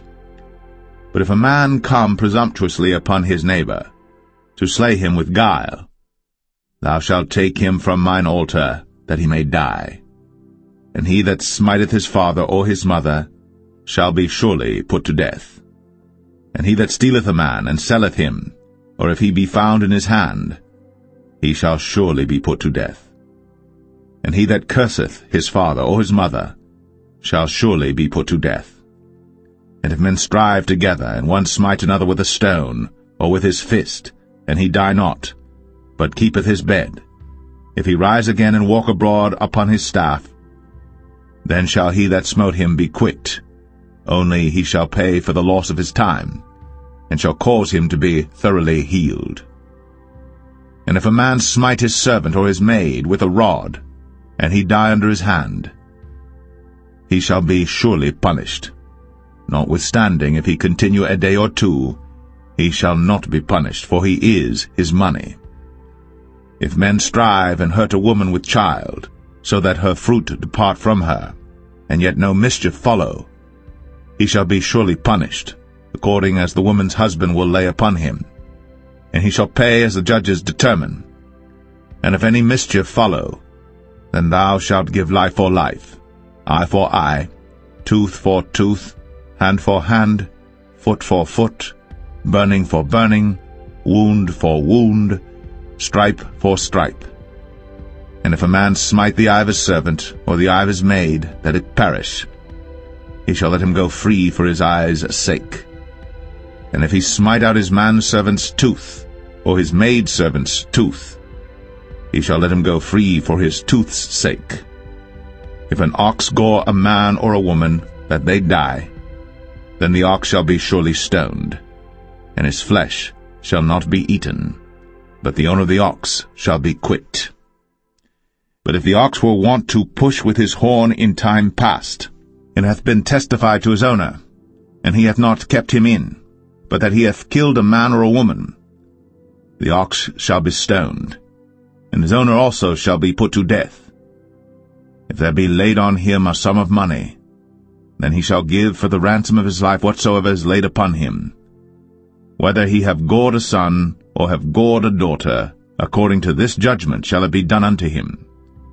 If the ox shall push a manservant or a maidservant, he shall give unto their master 30 shekels of silver, and the ox shall be stoned.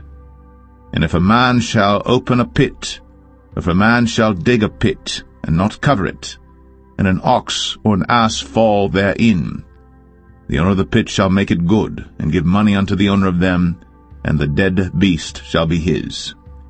And if one man's ox hurt another's, that he die, then they shall sell the live ox, and divide the money of it, and the dead ox also they shall divide. For if it be known that the ox hath used to push in time past, and his owner hath not kept him in, he shall surely pay ox for ox, and the dead shall be his own.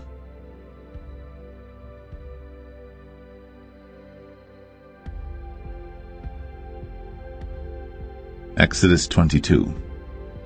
If a man shall steal an ox or a sheep and kill it or sell it, he shall restore 5 oxen for an ox and 4 sheep for a sheep. If a thief be found breaking up, and be smitten that he die, there shall no blood be shed for him.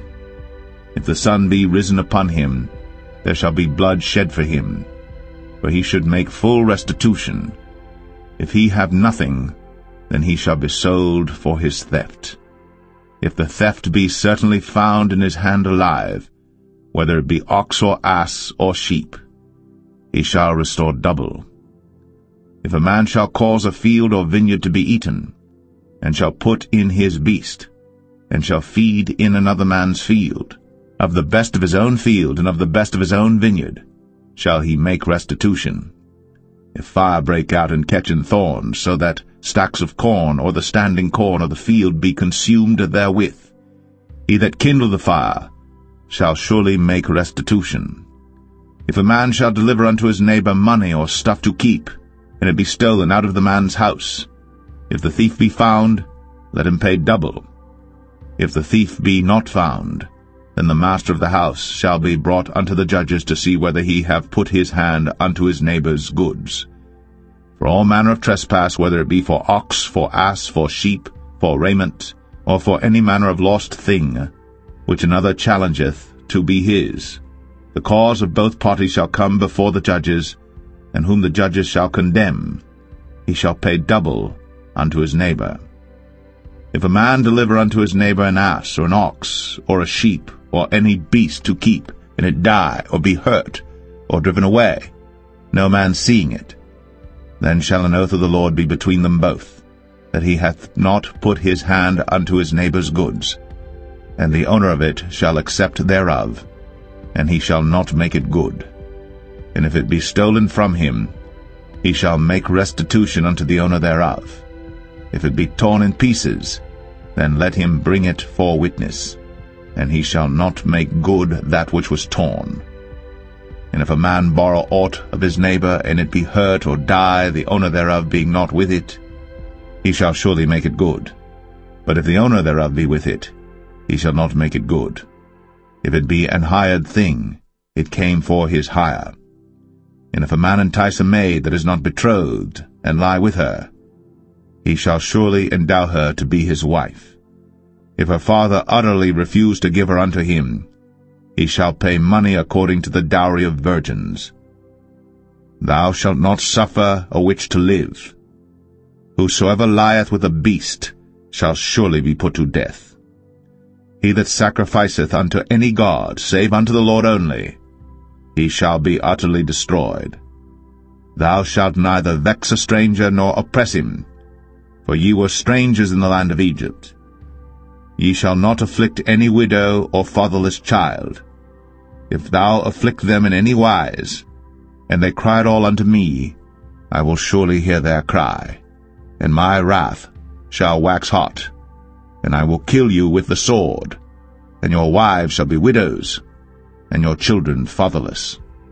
If thou lend money to any of my people that is poor by thee, thou shalt not be to him as an usurer, neither shalt thou lay upon him usury. If thou at all take thy neighbor's raiment to pledge, thou shalt deliver it unto him by that the sun goeth down. For that is his covering only, it is his raiment for his skin, wherein shall he sleep. And it shall come to pass, when he crieth unto me, that I will hear, for I am gracious. Thou shalt not revile the gods, nor curse the ruler of thy people. Thou shalt not delay to offer the first of thy ripe fruits, and of thy liquors, the firstborn of thy sons shalt thou give unto me. Likewise shalt thou do with thine oxen, and with thy sheep. 7 days it shall be with his dam. On the 8th day thou shalt give it me. And ye shall be holy men unto me, Neither shall ye eat any flesh that is torn of beasts in the field. Ye shall cast it to the dogs.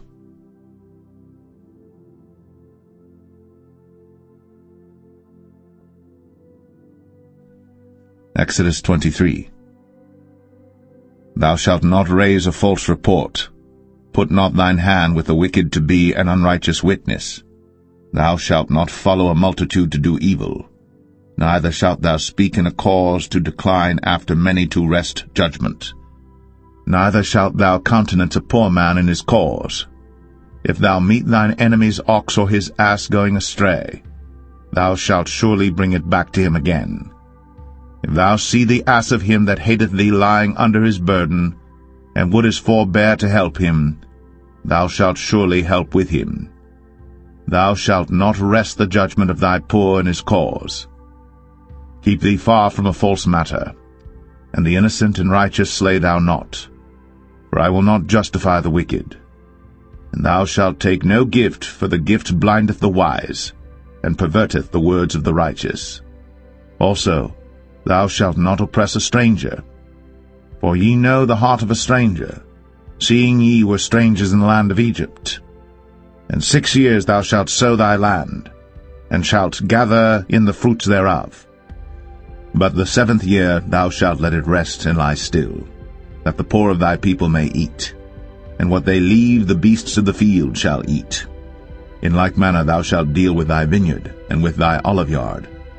6 days thou shalt do thy work, and on the 7th day thou shalt rest, that thine ox and thine ass may rest, and the son of thy handmaid, and the stranger may be refreshed. In all things that I have said unto you be circumspect, and make no mention of the name of other gods, neither let it be heard out of thy mouth. 3 times thou shalt keep a feast unto me in the year. Thou shalt keep the feast of unleavened bread.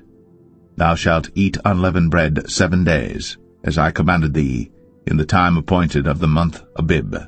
For in it thou camest out from Egypt, and none shall appear before me empty. And the feast of harvest, the firstfruits of thy labors, which thou hast sown in the field, and the feast of ingathering, which is in the end of the year, when thou hast gathered in thy labors out of the field. 3 times in the year all thy males shall appear before the Lord God. Thou shalt not offer the blood of my sacrifice with leavened bread, neither shall the fat of my sacrifice remain until the morning. The first of the firstfruits of thy land thou shalt bring into the house of the Lord thy God. Thou shalt not see the kid in his mother's milk. Behold, I send an angel before thee, to keep thee in the way, and to bring thee into the place which I have prepared. Beware of him, and obey his voice. Provoke him not, for he will not pardon your transgressions, for my name is in him. But if thou shalt indeed obey his voice, and do all that I speak, then I will be an enemy unto thine enemies, and an adversary unto thine adversaries. For mine angel shall go before thee, and bring thee in unto the Amorites, and the Hittites, and the Perizzites, and the Canaanites, the Hivites, and the Jebusites, and I will cut them off. Thou shalt not bow down to their gods, nor serve them, nor do after their works, but thou shalt utterly overthrow them, and quite break down their images.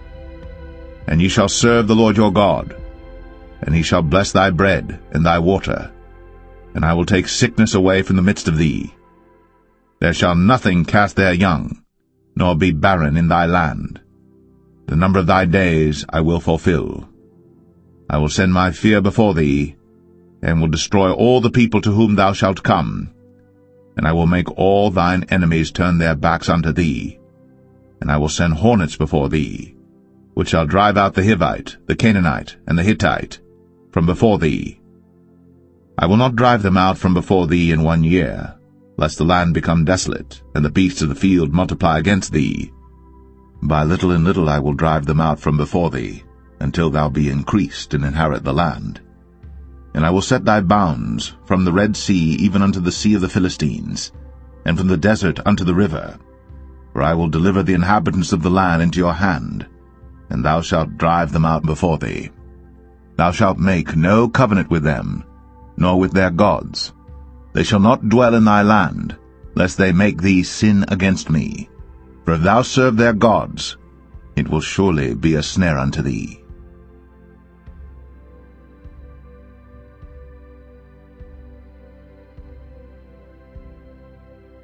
Exodus 24. And he said unto Moses, Come up unto the Lord, thou and Aaron, Nadab and Abihu, and 70 of the elders of Israel, and worship ye afar off. And Moses alone shall come near the Lord, but they shall not come nigh, neither shall the people go up with him. And Moses came, and told the people all the words of the Lord, and all the judgments, and all the people answered with one voice, and said, All the words which the Lord hath said will we do. And Moses wrote all the words of the Lord, and rose up early in the morning, and builded an altar under the hill, and 12 pillars according to the 12 tribes of Israel. And he sent young men of the children of Israel, which offered burnt offerings, and sacrificed peace offerings of oxen unto the Lord. And Moses took half of the blood, and put it in basins, and half of the blood he sprinkled on the altar. And he took the book of the covenant, and read in the audience of the people, and they said, All that the Lord hath said will we do, and be obedient. And Moses took the blood, and sprinkled it on the people, and said, Behold, the blood of the covenant which the Lord hath made with you concerning all these words. Then went up Moses, and Aaron, Nadab and Abihu, and 70 of the elders of Israel. And they saw the God of Israel. And there was under his feet, as it were, a paved work of a sapphire stone, and as it were the body of heaven in his clearness. And upon the nobles of the children of Israel he laid not his hand. Also they saw God, and did eat and drink. And the Lord said unto Moses, Come up to me into the mount, and be there. And I will give thee tables of stone, and a law and commandments which I have written, that thou mayest teach them. And Moses rose up, and his minister Joshua, and Moses went up into the mount of God. And he said unto the elders, Tarry ye here for us, until we come again unto you. And behold, Aaron and Hur are with you. If any man have any matters to do, let him come unto them. And Moses went up into the mount, and a cloud covered the mount. And the glory of the Lord abode upon Mount Sinai, and the cloud covered it 6 days. And the 7th day he called unto Moses out of the midst of the cloud. And the sight of the glory of the Lord was like devouring fire on the top of the mount in the eyes of the children of Israel. And Moses went into the midst of the cloud, and gat him up into the mount.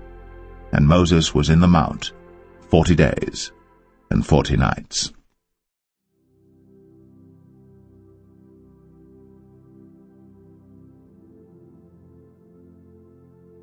Exodus 25. And the Lord spake unto Moses, saying, Speak unto the children of Israel, that they bring me an offering of every man that giveth it willingly with his heart. Ye shall take my offering. And this is the offering which ye shall take of them, gold and silver and brass, and blue and purple and scarlet, and fine linen, and goat's hair, and rams' skins dyed red, and badgers' skins, and shittim wood, oil for the light, spices for anointing oil, and for sweet incense, onyx stones, and stones to be set in the ephod, and in the breastplate.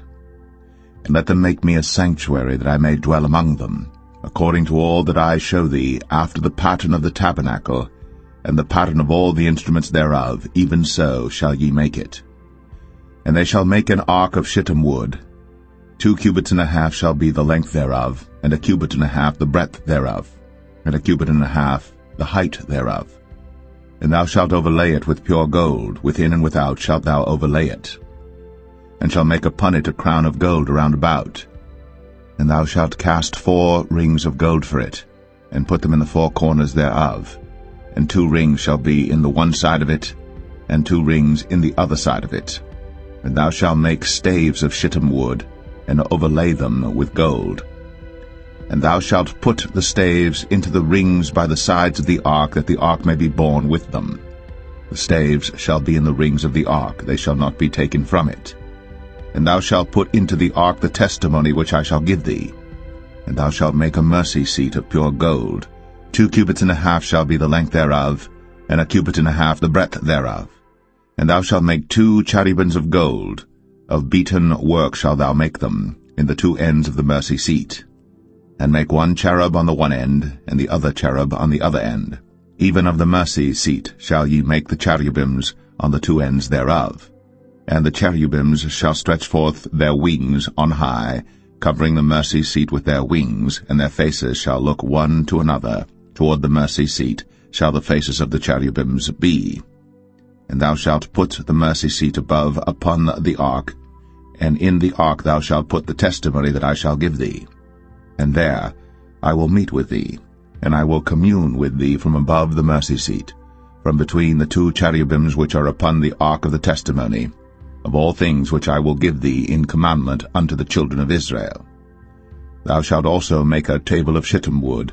2 cubits shall be the length thereof, and 1 cubit the breadth thereof, and 1 cubit and a half the height thereof. And thou shalt overlay it with pure gold, and make thereto a crown of gold round about. And thou shalt make unto it a border of an handbreadth round about, and thou shalt make a golden crown to the border thereof round about. And thou shalt make for it 4 rings of gold, and put the rings in the 4 corners that are on the 4 feet thereof. Over against the border shall the rings be for places of the staves to bear the table. And thou shalt make the staves of shittim wood, and overlay them with gold, that the table may be borne with them. And thou shalt make the dishes thereof, and spoons thereof, and covers thereof, and bowls thereof, to cover withal. Of pure gold shalt thou make them. And thou shalt set upon the table showbread before me always. And thou shalt make a candlestick of pure gold. Of beaten work shall the candlestick be made. His shaft, and his branches, his bowls, his knobs and his flowers shall be of the same. And 6 branches shall come out of the sides of it, 3 branches of the candlestick out of the one side, and 3 branches of the candlestick out of the other side. 3 bowls made like unto almonds, with a knob and a flower in one branch, and 3 bowls made like almonds in the other branch, with a knob and a flower. So in the 6 branches that come out of the candlestick. And in the candlestick shall be 4 bowls made like unto almonds, with their knobs and their flowers.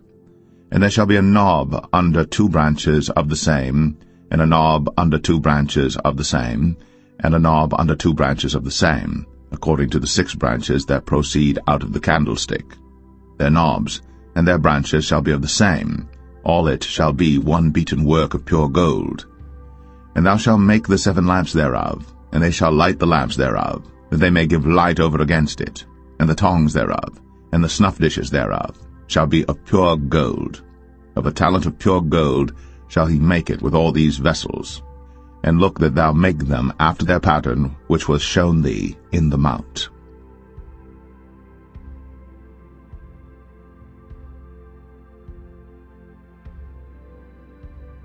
Exodus 26. Moreover, thou shalt make the tabernacle with 10 curtains of fine twined linen, and blue, and purple, and scarlet. With cherubims of cunning work shalt thou make them. The length of 1 curtain shall be 28 cubits, and the breadth of 1 curtain 4 cubits, and every one of the curtains shall have 1 measure. The 5 curtains shall be coupled together one to another, and other 5 curtains shall be coupled one to another. And thou shalt make loops of blue upon the edge of the 1 curtain, from the selvage in the coupling. And likewise shalt thou make in the uttermost edge of another curtain, in the coupling of the 2nd. 50 loops shalt thou make in the 1 curtain, and 50 loops shalt thou make in the edge of the curtain that is in the coupling of the 2nd, that the loops may take hold one of another. And thou shalt make 50 taches of gold, and couple the curtains together with the taches, and it shall be 1 tabernacle. And thou shalt make curtains of goat's hair to be a covering upon the tabernacle. 11 curtains shalt thou make. The length of 1 curtain shall be 30 cubits, and the breadth of 1 curtain 4 cubits, and the 11 curtains shall be all of 1 measure. And thou shalt couple 5 curtains by themselves, and 6 curtains by themselves, and shalt double the 6 curtain in the forefront of the tabernacle. And thou shalt make 50 loops on the edge of the one curtain that is outmost in the coupling, and 50 loops in the edge of the curtain which coupleth the second. And thou shalt make 50 taches of brass, and put the taches into the loops, and couple the tent together, that it may be one. And the remnant that remaineth of the curtains of the tent, the half curtain that remaineth, shall hang over the backside of the tabernacle, and a cubit on the one side, and a cubit on the other side of that which remaineth in the length of the curtains of the tent. It shall hang over the sides of the tabernacle on this side, and on that side to cover it. And thou shalt make a covering for the tent of ram skins dyed red, and a covering above of badgers' skins. And thou shalt make boards for the tabernacle of shittim wood standing up. 10 cubits shall be the length of a board, and a cubit and a half shall be the breadth of one board. 2 tenons shall there be in one board, set in order, one against another. Thus shalt thou make for all the boards of the tabernacle. And thou shalt make the boards for the tabernacle 20 boards on the south side southward. And thou shalt make 40 sockets of silver under the 20 boards, 2 sockets under one board for his 2 tenons, and 2 sockets under another board for his 2 tenons. And for the second side of the tabernacle on the north side there shall be 20 boards, and there 40 sockets of silver, 2 sockets under one board, and 2 sockets under another board. And for the sides of the tabernacle westward thou shalt make 6 boards, and 2 boards shalt thou make for the corners of the tabernacle in the 2 sides. And they shall be coupled together beneath, and they shall be coupled together above the head of it unto one ring. Thus shall it be for them both. They shall be for the 2 corners. And they shall be 8 boards, and their sockets of silver 16 sockets, 2 sockets under one board, and 2 sockets under another board. And thou shalt make bars of shittim wood, 5 for the boards of the one side of the tabernacle, and 5 bars for the boards of the other side of the tabernacle, and 5 bars for the boards of the side of the tabernacle for the 2 sides westward. And the middle bar in the midst of the boards shall reach from end to end. And thou shalt overlay the boards with gold, and make their rings of gold, for places for the bars, and thou shalt overlay the bars with gold. And thou shalt rear up the tabernacle according to the fashion thereof which was shown thee in the mount. And thou shalt make a veil of blue and purple and scarlet and fine twined linen of cunning work. With cherubims shall it be made. And thou shalt hang it upon 4 pillars of shittim wood overlaid with gold. Their hooks shall be of gold, upon the 4 sockets of silver. And thou shalt hang up the veil under the taches, that thou mayest bring in thither within the veil the ark of the testimony. And the veil shall divide unto you between the holy place and the most holy. And thou shalt put the mercy seat upon the ark of the testimony in the most holy place. And thou shalt set the table without the veil, and the candlestick over against the table on the side of the tabernacle toward the south. And thou shalt put the table on the north side. And thou shalt make an hanging for the door of the tent of blue and purple and scarlet, and fine twined linen wrought with needlework. And thou shalt make for the hanging 5 pillars of shittim wood, and overlay them with gold, and their hooks shall be of gold, and thou shalt cast 5 sockets of brass for them.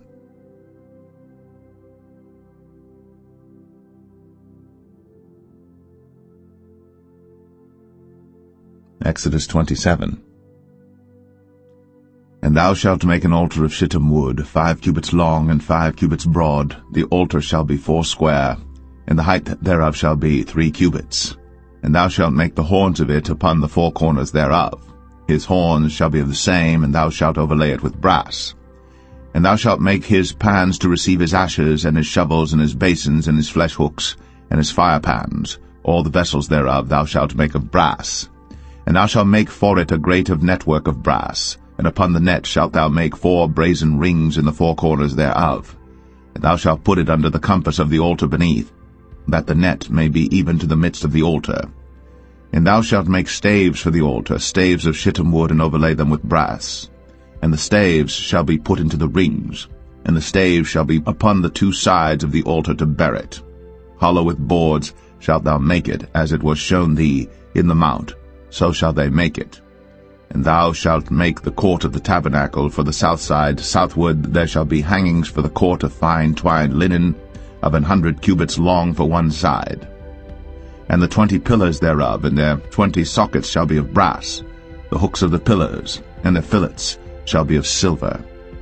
And likewise for the north side in length there shall be hangings of 100 cubits long, and his 20 pillars, and their 20 sockets of brass, the hooks of the pillars, and their fillets of silver. And for the breadth of the court on the west side shall be hangings of 50 cubits, their pillars 10, and their sockets 10. And the breadth of the court on the east side eastward shall be 50 cubits. The hangings of one side of the gate shall be 15 cubits, their pillars 3, and their sockets 3. And on the other side shall be hangings 15 cubits, their pillars 3, and their sockets 3. And for the gate of the court shall be an hanging of 20 cubits of blue, and purple, and scarlet, and fine twined linen, wrought with needlework, and their pillars shall be 4, and their sockets 4. All the pillars round about the court shall be filleted with silver. Their hooks shall be of silver, and their sockets of brass. The length of the court shall be 100 cubits, and the breadth 50 everywhere, and the height 5 cubits of fine twined linen, and their sockets of brass. All the vessels of the tabernacle, and all the service thereof, and all the pins thereof, and all the pins of the court shall be of brass. And thou shalt command the children of Israel that they bring thee pure oil, olive beaten for the light, to cause the lamp to burn always. In the tabernacle of the congregation without the veil, which is before the testimony, Aaron and his sons shall order it from evening to morning before the Lord. It shall be a statute forever, unto their generations, on the behalf of the children of Israel.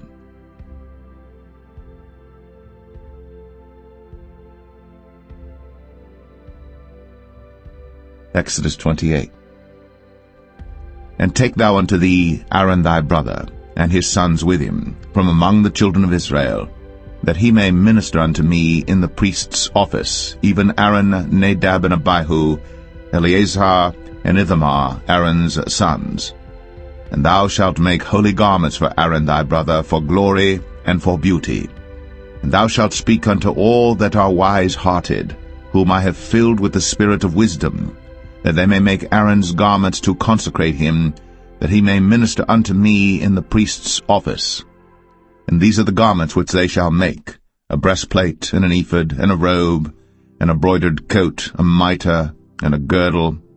And they shall make holy garments for Aaron thy brother, and his sons, that he may minister unto me in the priest's office. And they shall take gold, and blue, and purple, and scarlet, and fine linen. And they shall make the ephod of gold, of blue, and of purple, of scarlet, and fine twined linen with cunning work. It shall have the 2 shoulder pieces thereof joined at the 2 edges thereof, and so it shall be joined together. And the curious girdle of the ephod which is upon it shall be of the same, according to the work thereof, even of gold, of blue, and purple, and scarlet, and fine twined linen. And thou shalt take 2 onyx stones, and grave on them the names of the children of Israel, 6 of their names on one stone, and the other 6 names of the rest on the other stone, according to their birth. With the work of an engraver in stone, like the engravings of a signet, shalt thou engrave the 2 stones with the names of the children of Israel. Thou shalt make them to be set in ouches of gold. And thou shalt put the 2 stones upon the shoulders of the ephod for stones of memorial unto the children of Israel. And Aaron shall bear their names before the Lord upon his 2 shoulders for a memorial. And thou shalt make ouches of gold, and 2 chains of pure gold at the ends. Of wreathen work shalt thou make them, and fasten the wreathen chains to the ouches. And thou shalt make the breastplate of judgment with cunning work. After the work of the ephod thou shalt make it, of gold, of blue, and of purple, and of scarlet, and of fine twined linen shalt thou make it. 4 square it shall be, being doubled. A span shall be the length thereof, and a span shall be the breadth thereof. And thou shalt set in it settings of stones, even 4 rows of stones. The first row shall be a sardius, a topaz, and a carbuncle. This shall be the first row. And the second row shall be an emerald, a sapphire, and a diamond. And the third row a ligure, an agate, and an amethyst. And the 4th row a beryl, and an onyx, and a jasper. They shall be set in gold in their enclosings. And the stones shall be with the names of the children of Israel, 12 according to their names, like the engravings of a signet, Every one with his name shall they be according to the 12 tribes. And thou shalt make upon the breastplate chains at the ends of wreathen work of pure gold. And thou shalt make upon the breastplate 2 rings of gold, and shalt put the 2 rings on the 2 ends of the breastplate. And thou shalt put the 2 wreathen chains of gold in the 2 rings which are on the ends of the breastplate. And the other 2 ends of the 2 wreathen chains thou shalt fasten in the 2 ouches, and put them on the shoulder pieces of the ephod before it. And thou shalt make 2 rings of gold, and thou shalt put them upon the 2 ends of the breastplate, in the border thereof, which is in the side of the ephod inward. And 2 other rings of gold thou shalt make, and shalt put them on the 2 sides of the ephod underneath, toward the forepart thereof, over against the other coupling thereof, above the curious girdle of the ephod. And they shall bind the breastplate by the rings thereof unto the rings of the ephod with a lace of blue, that it may be above the curious girdle of the ephod, and that the breastplate be not loosed from the ephod. And Aaron shall bear the names of the children of Israel in the breastplate of judgment upon his heart, when he goeth in unto the holy place for a memorial before the Lord continually. And thou shalt put in the breastplate of judgment the Urim and the Thummim, and they shall be upon Aaron's heart, when he goeth in before the Lord. And Aaron shall bear the judgment of the children of Israel upon his heart before the Lord continually. And thou shalt make the robe of the ephod all of blue. And there shall be an hole in the top of it, in the midst thereof. It shall have a binding of woven work round about the whole of it, as it were the whole of an habergeon, that it be not rent. And beneath upon the hem of it thou shalt make pomegranates of blue, and of purple, and of scarlet round about the hem thereof, and bells of gold between them round about. A golden bell and a pomegranate, a golden bell and a pomegranate, upon the hem of the robe round about. And it shall be upon Aaron to minister. And his sound shall be heard when he goeth in unto the holy place before the Lord, and when he cometh out, that he die not. And thou shalt make a plate of pure gold, and grave upon it, like the engravings of a signet, holiness to the Lord. And thou shalt put it on a blue lace, that it may be upon the mitre, upon the forefront of the mitre it shall be. And it shall be upon Aaron's forehead, that Aaron may bear the iniquity of the holy things, which the children of Israel shall hallow in all their holy gifts. And it shall be always upon his forehead, that they may be accepted before the Lord. And thou shalt embroider the coat of fine linen, and thou shalt make the mitre of fine linen, and thou shalt make the girdle of needlework. And for Aaron's sons thou shalt make coats, and thou shalt make for them girdles, and bonnets shalt thou make for them for glory and for beauty. And thou shalt put them upon Aaron thy brother, and his sons with him, and shalt anoint them, and consecrate them, and sanctify them, that they may minister unto me in the priest's office. And thou shalt make them linen breeches to cover their nakedness, from the loins even unto the thighs they shall reach.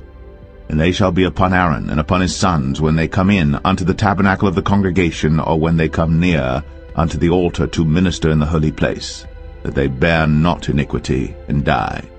It shall be a statute for ever unto him and his seed after him.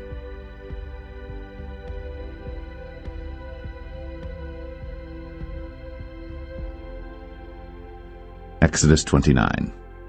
And this is the thing that thou shalt do unto them to hallow them, to minister unto me in the priest's office. Take 1 young bullock and 2 rams without blemish, and unleavened bread and cakes unleavened tempered with oil, and wafers unleavened anointed with oil, of wheaten flour shalt thou make them. And thou shalt put them into 1 basket, and bring them in the basket, with the bullock and the 2 rams. And Aaron and his sons thou shalt bring unto the door of the tabernacle of the congregation, and shalt wash them with water. And thou shalt take the garments, and put upon Aaron the coat, and the robe of the ephod, and the breastplate, and gird him with the curious girdle of the ephod. And thou shalt put the mitre upon his head, and put the holy crown upon the mitre. Then shalt thou take the anointing oil, and pour it upon his head, and anoint him. And thou shalt bring his sons, and put coats upon them. And thou shalt gird them with girdles, Aaron and his sons, and put the bonnets on them, and the priest's office shall be theirs for a perpetual statute. And thou shalt consecrate Aaron and his sons. And thou shalt cause a bullock to be brought before the tabernacle of the congregation, And Aaron and his sons shall put their hands upon the head of the bullock, and thou shalt kill the bullock before the Lord by the door of the tabernacle of the congregation. And thou shalt take of the blood of the bullock, and put it upon the horns of the altar with thy finger, and pour all the blood beside the bottom of the altar. And thou shalt take all the fat that covereth the inwards, and the caul that is above the liver, and the 2 kidneys, and the fat that is upon them, and burn them upon the altar. But the flesh of the bullock, and his skin, and his dung, shalt thou burn with fire without the camp. It is a sin offering. Thou shalt also take 1 ram, and Aaron and his sons shall put their hands upon the head of the ram. And thou shalt slay the ram, and thou shalt take his blood, and sprinkle it round about upon the altar. And thou shalt cut the ram in pieces, and wash the inwards of him and his legs, and put them unto his pieces and unto his head. And thou shalt burn the whole ram upon the altar. It is a burnt offering unto the Lord. It is a sweet savour, an offering made by fire unto the Lord. And thou shalt take the other ram, and Aaron and his sons shall put their hands upon the head of the ram. Then shalt thou kill the ram, and take of his blood, and put it upon the tip of the right ear of Aaron, and upon the tip of the right ear of his sons, and upon the thumb of their right hand, and upon the great toe of their right foot, and sprinkle the blood upon the altar round about. And thou shalt take of the blood that is upon the altar, and of the anointing oil, and sprinkle it upon Aaron, and upon his garments, and upon his sons, and upon the garments of his sons with him. And he shall be hallowed, and his garments, and his sons' garments with him. Also thou shalt take of the ram the fat and the rump, and the fat that covereth the inwards, and the caul above the liver, and the 2 kidneys, and the fat that is upon them, and the right shoulder, for it is a ram of consecration. And 1 loaf of bread, and 1 cake of oiled bread, and 1 wafer out of the basket of the unleavened bread that is before the Lord. And thou shalt put all in the hands of Aaron, and in the hands of his sons, and shalt wave them for a wave offering before the Lord. And thou shalt receive them of their hands, and burn them upon the altar for a burnt offering, for a sweet savour before the Lord. It is an offering made by fire unto the Lord. And thou shalt take the breast of the ram of Aaron's consecration, and wave it for a wave offering before the Lord, and it shall be thy part. And thou shalt sanctify the breast of the wave offering, and the shoulder of the heave offering which is waved, and which is heaved up, of the ram of the consecration, even of that which is for Aaron, and of that which is for his sons. And it shall be Aaron's and his sons by a statute for ever from the children of Israel. For it is an heave offering, and it shall be an heave offering from the children of Israel of the sacrifice of their peace offerings, even their heave offering unto the Lord. And the holy garments of Aaron shall be his sons after him, to be anointed therein, and to be consecrated in them. And that son that is priest in his stead shall put them on 7 days, when he cometh into the tabernacle of the congregation to minister in the holy place. And thou shalt take the ram of the consecration, and seethe his flesh in the holy place. And Aaron and his sons shall eat the flesh of the ram, and the bread that is in the basket by the door of the tabernacle of the congregation. And they shall eat those things wherewith the atonement was made, to consecrate and to sanctify them. But a stranger shall not eat thereof, because they are holy. And if aught of the flesh of the consecrations, or of the bread, remain unto the morning, then thou shalt burn the remainder with fire. It shall not be eaten, because it is holy. And thus shalt thou do unto Aaron and to his sons, according to all things which I have commanded thee. 7 days shalt thou consecrate them. And thou shalt offer every day a bullock for a sin offering, for atonement. And thou shalt cleanse the altar, when thou hast made an atonement for it. And thou shalt anoint it, to sanctify it. 7 days thou shalt make an atonement for the altar, and sanctify it. And it shall be an altar most holy. Whatsoever toucheth the altar shall be holy. Now this is that which thou shalt offer upon the altar: 2 lambs of the first year, day by day, continually. The 1 lamb thou shalt offer in the morning, and the other lamb thou shalt offer at even. And with the 1 lamb a 10th deal of flour mingled with the 4th part of an hin of beaten oil, and the 4th part of an hin of wine for a drink offering. And the other lamb thou shalt offer at even, and shalt do thereto according to the meat offering of the morning, and according to the drink offering thereof, for a sweet savour, an offering made by fire unto the Lord. This shall be a continual burnt offering throughout your generations at the door of the tabernacle of the congregation before the Lord, where I will meet you, to speak there unto thee. And there I will meet with the children of Israel, and the tabernacle shall be sanctified by my glory. And I will sanctify the tabernacle of the congregation and the altar. I will sanctify also both Aaron and his sons to minister to me in the priest's office. And I will dwell among the children of Israel, and will be their God. And they shall know that I am the Lord their God, that brought them forth out of the land of Egypt, that I may dwell among them. I am the Lord their God. Exodus 30. And thou shalt make an altar to burn incense upon. Of shittim wood shalt thou make it. A cubit shall be the length thereof, and a cubit the breadth thereof. 4 square shall it be. And 2 cubits shall be the height thereof, the horns thereof shall be of the same. And thou shalt overlay it with pure gold, the top thereof and the sides thereof round about, and the horns thereof. And thou shalt make unto it a crown of gold round about. And 2 golden rings shalt thou make to it under the crown of it. By the 2 corners thereof upon the 2 sides of it shalt thou make it. And they shall be for places for the staves to bear it withal. And thou shalt make the staves of shittim wood, and overlay them with gold.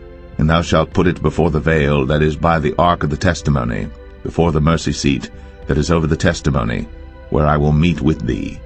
And Aaron shall burn thereon sweet incense every morning. When he dresseth the lamps, he shall burn incense upon it. And when Aaron lighteth the lamps at even, he shall burn incense upon it, a perpetual incense before the Lord throughout your generations. Ye shall offer no strange incense thereon, nor burnt sacrifice, nor meat offering, neither shall ye pour drink offering thereon. And Aaron shall make an atonement upon the horns of it once in a year with the blood of the sin offering of atonements. Once in the year shall he make atonement upon it throughout your generations. It is most holy unto the Lord. And the Lord spake unto Moses, saying, When thou takest the sum of the children of Israel after their number, then shall they give every man a ransom for his soul unto the Lord, when thou numberest them, that there be no plague among them, when thou numberest them. This they shall give every one that passeth among them that are numbered, 1/2 shekel after the shekel of the sanctuary. A shekel is 20 gerahs, and 1/2 shekel shall be the offering of the Lord. Every one that passeth among them that are numbered, from 20 years old and above, shall give an offering unto the Lord. The rich shall not give more, and the poor shall not give less than 1/2 shekel, when they give an offering unto the Lord to make an atonement for your souls. And thou shalt take the atonement money of the children of Israel, and shalt appoint it for the service of the tabernacle of the congregation, that it may be a memorial unto the children of Israel before the Lord, to make an atonement for your souls. And the Lord spake unto Moses, saying, Thou shalt also make a laver of brass, and his foot also of brass, to wash withal. And thou shalt put it between the tabernacle of the congregation and the altar, and thou shalt put water therein. For Aaron and his sons shall wash their hands and their feet thereat. When they go into the tabernacle of the congregation, they shall wash with water, that they die not, or when they come near to the altar to minister, to burn offering made by fire unto the Lord. So they shall wash their hands and their feet, that they die not. And it shall be a statute forever to them, even to him and to his seed throughout their generations. Moreover the Lord spake unto Moses, saying, Take thou also unto thee principal spices, of pure myrrh 500 shekels, and of sweet cinnamon half so much, even 250 shekels, and of sweet calamus 250 shekels, and of cassia 500 shekels after the shekel of the sanctuary, and of oil olive and hin.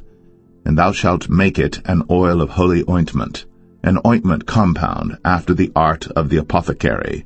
It shall be an holy anointing oil.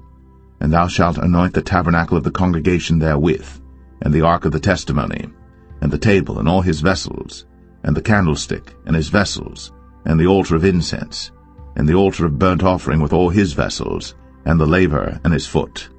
And thou shalt sanctify them, that they may be most holy. Whatsoever touches them shall be holy. And thou shalt anoint Aaron and his sons, and consecrate them, that they may minister unto me in the priest's office. And thou shalt speak unto the children of Israel, saying, This shall be an holy anointing oil unto me throughout your generations. Upon man's flesh shall it not be poured, neither shall ye make any other like it, after the composition of it. It is holy, and it shall be holy unto you. Whosoever compoundeth any like it, or whosoever putteth any of it upon a stranger, shall even be cut off from his people. And the Lord said unto Moses, Take unto thee sweet spices, stacte, and onycha, and galbanum, these sweet spices with pure frankincense, of each shall there be a like weight. And thou shalt make it a perfume, a confection after the art of the apothecary, tempered together pure and holy. And thou shalt beat some of it very small, and put of it before the testimony in the tabernacle of the congregation, where I will meet with thee. It shall be unto you most holy. And as for the perfume which thou shalt make, ye shall not make to yourselves according to the composition thereof. It shall be unto thee holy for the Lord. Whosoever shall make like unto that, to smell thereto, shall even be cut off from his people.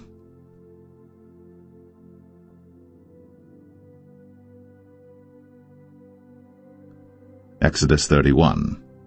And the Lord spake unto Moses, saying, See, I have called by name Bezalel the son of Uri, the son of Hur, of the tribe of Judah, and I have filled him with the Spirit of God, in wisdom, and in understanding, and in knowledge, and in all manner of workmanship, to devise cunning works, to work in gold, and in silver, and in brass, and in cutting of stones, to set them, and in carving of timber, to work in all manner of workmanship. And I, behold, I have given with him Aholiab, the son of Ahisamach, of the tribe of Dan.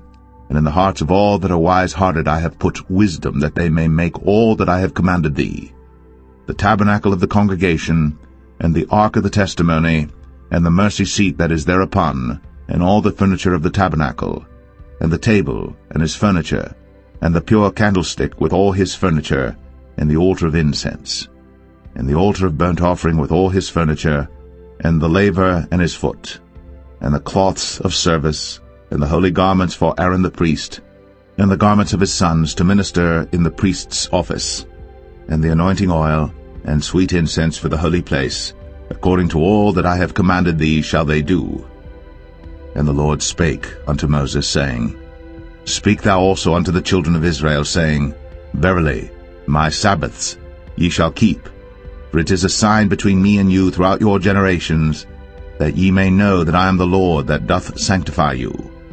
Ye shall keep the Sabbath therefore, for it is holy unto you.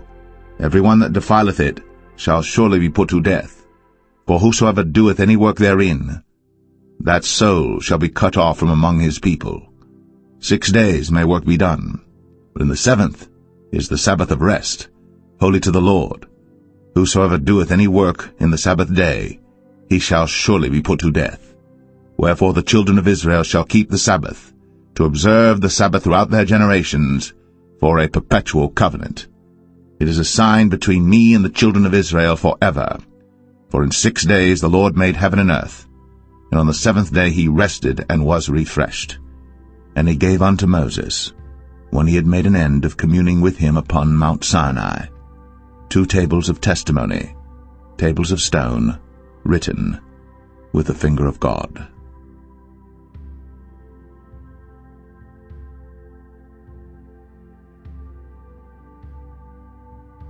Exodus 32. And when the people saw that Moses delayed to come down out of the mount, the people gathered themselves together unto Aaron, and said unto him, Up, make us gods, which shall go before us. For as for this Moses, the man that brought us up out of the land of Egypt, we wot not what is become of him. And Aaron said unto them, Break off the golden earrings which are in the ears of your wives, of your sons, and of your daughters, and bring them unto me. And all the people brake off the golden earrings which were in their ears, and brought them unto Aaron. And he received them at their hand, and fashioned it with a graving tool, after he had made it a molten calf. And they said, These be thy gods, O Israel, which brought thee up out of the land of Egypt. And when Aaron saw it, he built an altar before it. And Aaron made proclamation and said, "Tomorrow is a feast to the Lord." And they rose up early on the morrow, and offered burnt offerings, and brought peace offerings. And the people sat down to eat and to drink, and rose up to play. And the Lord said unto Moses, "Go, get thee down, for thy people, which thou broughtest out of the land of Egypt, have corrupted themselves. They have turned aside quickly out of the way which I commanded them. They have made them a molten calf, and have worshipped it, and have sacrificed thereunto, and said, These be thy gods, O Israel, which have brought thee up out of the land of Egypt." And the Lord said unto Moses, "I have seen this people, and behold, it is a stiff-necked people. Now therefore let me alone, that my wrath may wax hot against them, and that I may consume them. And I will make of thee a great nation." And Moses besought the Lord his God, and said, "Lord, why doth thy wrath wax hot against thy people, which thou hast brought forth out of the land of Egypt with great power, and with a mighty hand? Wherefore should the Egyptians speak and say, For mischief did he bring them out, to slay them in the mountains, and to consume them from the face of the earth? Turn from thy fierce wrath, and repent of this evil against thy people. Remember Abraham, Isaac, and Israel, thy servants, to whom thou swarest by thine own self, and saidst unto them, I will multiply your seed as the stars of heaven. And all this land that I have spoken of will I give unto your seed, and they shall inherit it forever." And the Lord repented of the evil which he thought to do unto his people. And Moses turned, and went down from the mount, and the 2 tables of the testimony were in his hand. The tables were written on both their sides. On the one side and on the other were they written. And the tables were the work of God, and the writing was the writing of God, graven upon the tables. And when Joshua heard the noise of the people as they shouted, he said unto Moses, There is a noise of war in the camp. And he said, It is not the voice of them that shout for mastery, neither is it the voice of them that cry for being overcome, but the noise of them that sing do I hear. And it came to pass, as soon as he came nigh unto the camp, that he saw the calf and the dancing. And Moses' anger waxed hot, and he cast the tables out of his hands, and brake them beneath the mount. And he took the calf which they had made, and burnt it in the fire, and ground it to powder, and strawed it upon the water, and made the children of Israel drink of it. And Moses said unto Aaron, What did this people unto thee, that thou hast brought so great a sin upon them? And Aaron said, Let not the anger of my Lord wax hot. Thou knowest the people, that they are set on mischief. For they said unto me, Make us gods, which shall go before us. For as for this Moses, the man that brought us up out of the land of Egypt, we wot not what is become of him. And I said unto them, Whosoever hath any gold, let them break it off. So they gave it to me. Then I cast it into the fire, and there came out this calf. And when Moses saw that the people were naked, for Aaron had made them naked unto their shame among their enemies, then Moses stood in the gate of the camp, and said, Who is on the Lord's side? Let him come unto me. And all the sons of Levi gathered themselves together unto him. And he said unto them, Thus saith the Lord God of Israel, Put every man his sword by his side, and go in and out from gate to gate throughout the camp, and slay every man his brother, and every man his companion, and every man his neighbor. And the children of Levi did according to the word of Moses. And there fell of the people that day about 3,000 men. For Moses had said, Consecrate yourselves today to the Lord, even every man upon his son, and upon his brother, that he may bestow upon you a blessing this day. And it came to pass on the morrow, that Moses said unto the people, Ye have sinned a great sin, and now I will go up unto the Lord. Peradventure I shall make an atonement for your sin. And Moses returned unto the Lord, and said, O this people have sinned a great sin, and have made them gods of gold. Yet now, if thou wilt forgive their sin, and if not, blot me, I pray thee, out of thy book, which thou hast written. And the Lord said unto Moses, Whosoever hath sinned against me, him will I blot out of my book. Therefore now go, lead the people unto the place of which I have spoken unto thee. Behold, mine angel shall go before thee. Nevertheless, in the day when I visit, I will visit their sin upon them. And the Lord plagued the people, because they made the calf which Aaron made.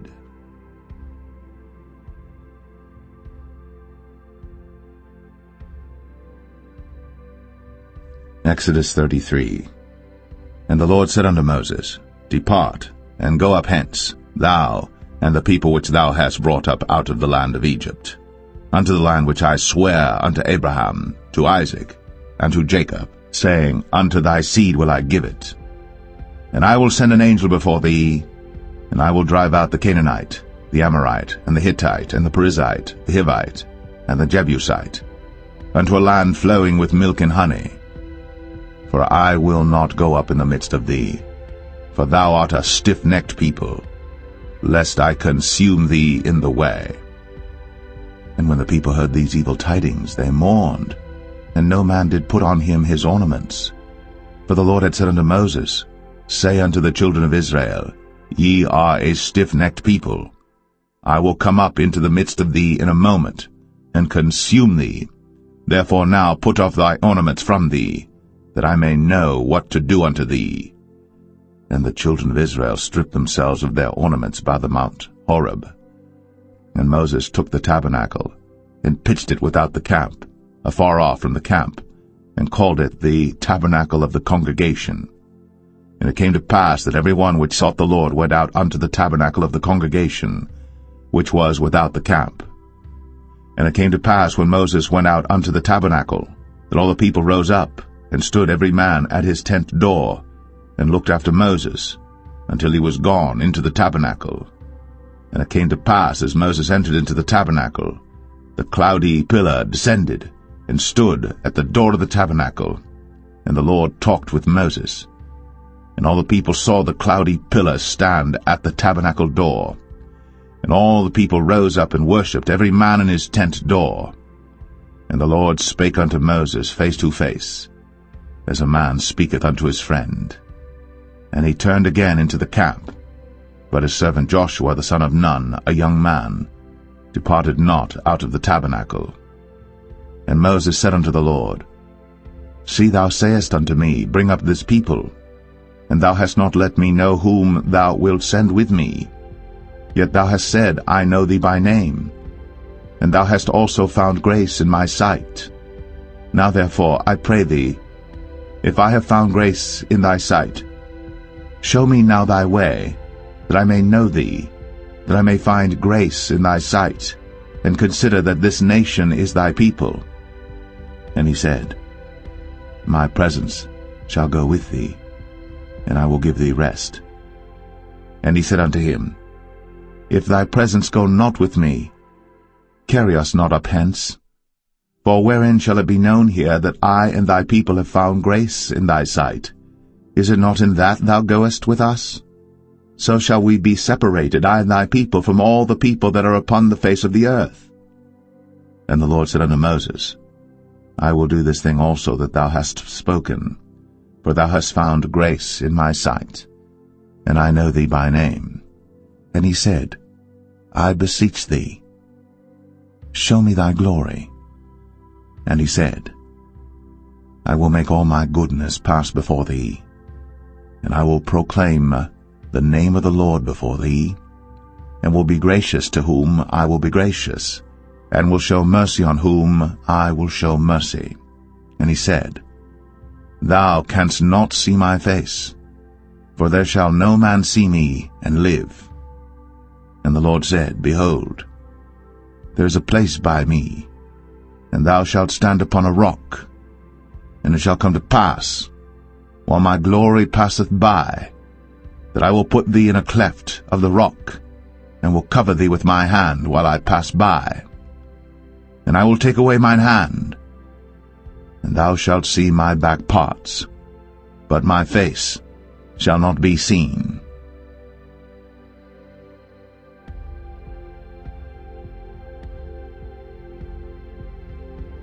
Exodus 34. And the Lord said unto Moses, Hew thee 2 tables of stone like unto the first. And I will write upon these tables the words that were in the first tables which thou breakest. And be ready in the morning, and come up in the morning unto Mount Sinai, and present thyself there to me in the top of the mount. And no man shall come up with thee, neither let any man be seen throughout all the mount. Neither let the flocks nor herds feed before that mount. And he hewed 2 tables of stone like unto the first.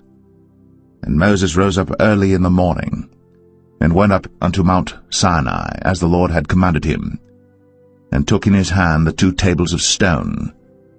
And the Lord descended in the cloud, and stood with him there, and proclaimed the name of the Lord.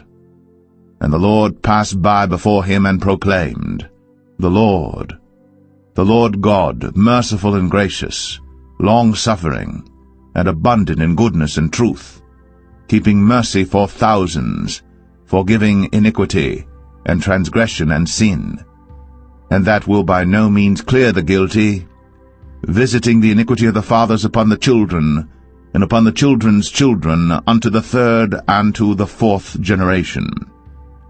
And Moses made haste, and bowed his head toward the earth, and worshipped, and he said, If now I have found grace in thy sight, O Lord, let my Lord, I pray thee, go among us. For it is a stiff-necked people, and pardon our iniquity and our sin, and take us for thine inheritance. And he said, Behold, I make a covenant. Before all thy people I will do marvels, such as have not been done in all the earth, nor in any nation. And all the people among which thou art shall see the work of the Lord. For it is a terrible thing that I will do with thee. Observe thou that which I command thee this day. Behold, I drive out before thee the Amorite, and the Canaanite, and the Hittite, and the Perizzite, and the Hivite, and the Jebusite. Take heed to thyself, lest thou make a covenant with the inhabitants of the land whither thou goest, lest it be for a snare in the midst of thee. But ye shall destroy their altars, break their images, and cut down their groves. For thou shalt worship no other god, for the Lord whose name is a jealous God. Lest thou make a covenant with the inhabitants of the land, and they go a-whoring after their gods, and do sacrifice unto their gods, and one call thee, and thou eat of his sacrifice, and thou take of their daughters unto thy sons, and their daughters go a-whoring after their gods, and make thy sons go a-whoring after their gods. Thou shalt make thee no molten gods. The feast of unleavened bread shalt thou keep. 7 days thou shalt eat unleavened bread, as I commanded thee, in the time of the month Abib. For in the month Abib thou camest out from Egypt. All that openeth the matrix is mine, and every firstling among thy cattle, whether ox or sheep that is male. But the firstling of an ass thou shalt redeem with a lamb. And if thou redeem him not, then shalt thou break his neck. All the firstborn of thy sons thou shalt redeem, and none shall appear before me empty. 6 days thou shalt work, but on the 7th day thou shalt rest. In earing time and in harvest thou shalt rest. And thou shalt observe the feast of weeks, of the firstfruits of wheat harvest, and the feast of ingathering at the year's end. Thrice in the year shall all your men-children appear before the Lord God, the God of Israel. For I will cast out the nations before thee, and enlarge thy borders. Neither shall any man desire thy land, when thou shalt go up to appear before the Lord thy God thrice in the year. Thou shalt not offer the blood of my sacrifice with leaven, neither shall the sacrifice of the feast of the Passover be left unto the morning. The first of the firstfruits of thy land thou shalt bring unto the house of the Lord thy God. Thou shalt not see the kid in his mother's milk. And the Lord said unto Moses, Write thou these words, for after the tenor of these words I have made a covenant with thee and with Israel. And he was there with the Lord 40 days and 40 nights. He did neither eat bread nor drink water. And he wrote upon the tables the words of the covenant, the 10 commandments. And it came to pass, when Moses came down from Mount Sinai, with the 2 tables of testimony in Moses' hand, when he came down from the mount, that Moses wist not that the skin of his face shone, while he talked with them. And when Aaron and all the children of Israel saw Moses, behold, the skin of his face shone, and they were afraid to come nigh him. And Moses called unto them, and Aaron and all the rulers of the congregation returned unto him. And Moses talked with them, and afterward all the children of Israel came nigh, and he gave them in commandment all that the Lord had spoken with him in Mount Sinai. Until Moses had done speaking with them, he put a veil on his face. But when Moses went in before the Lord to speak with him, he took the veil off until he came out. And he came out, and spake unto the children of Israel that which he was commanded. And the children of Israel saw the face of Moses, that the skin of Moses' face shone. And Moses put the veil upon his face again, until he went in to speak with him.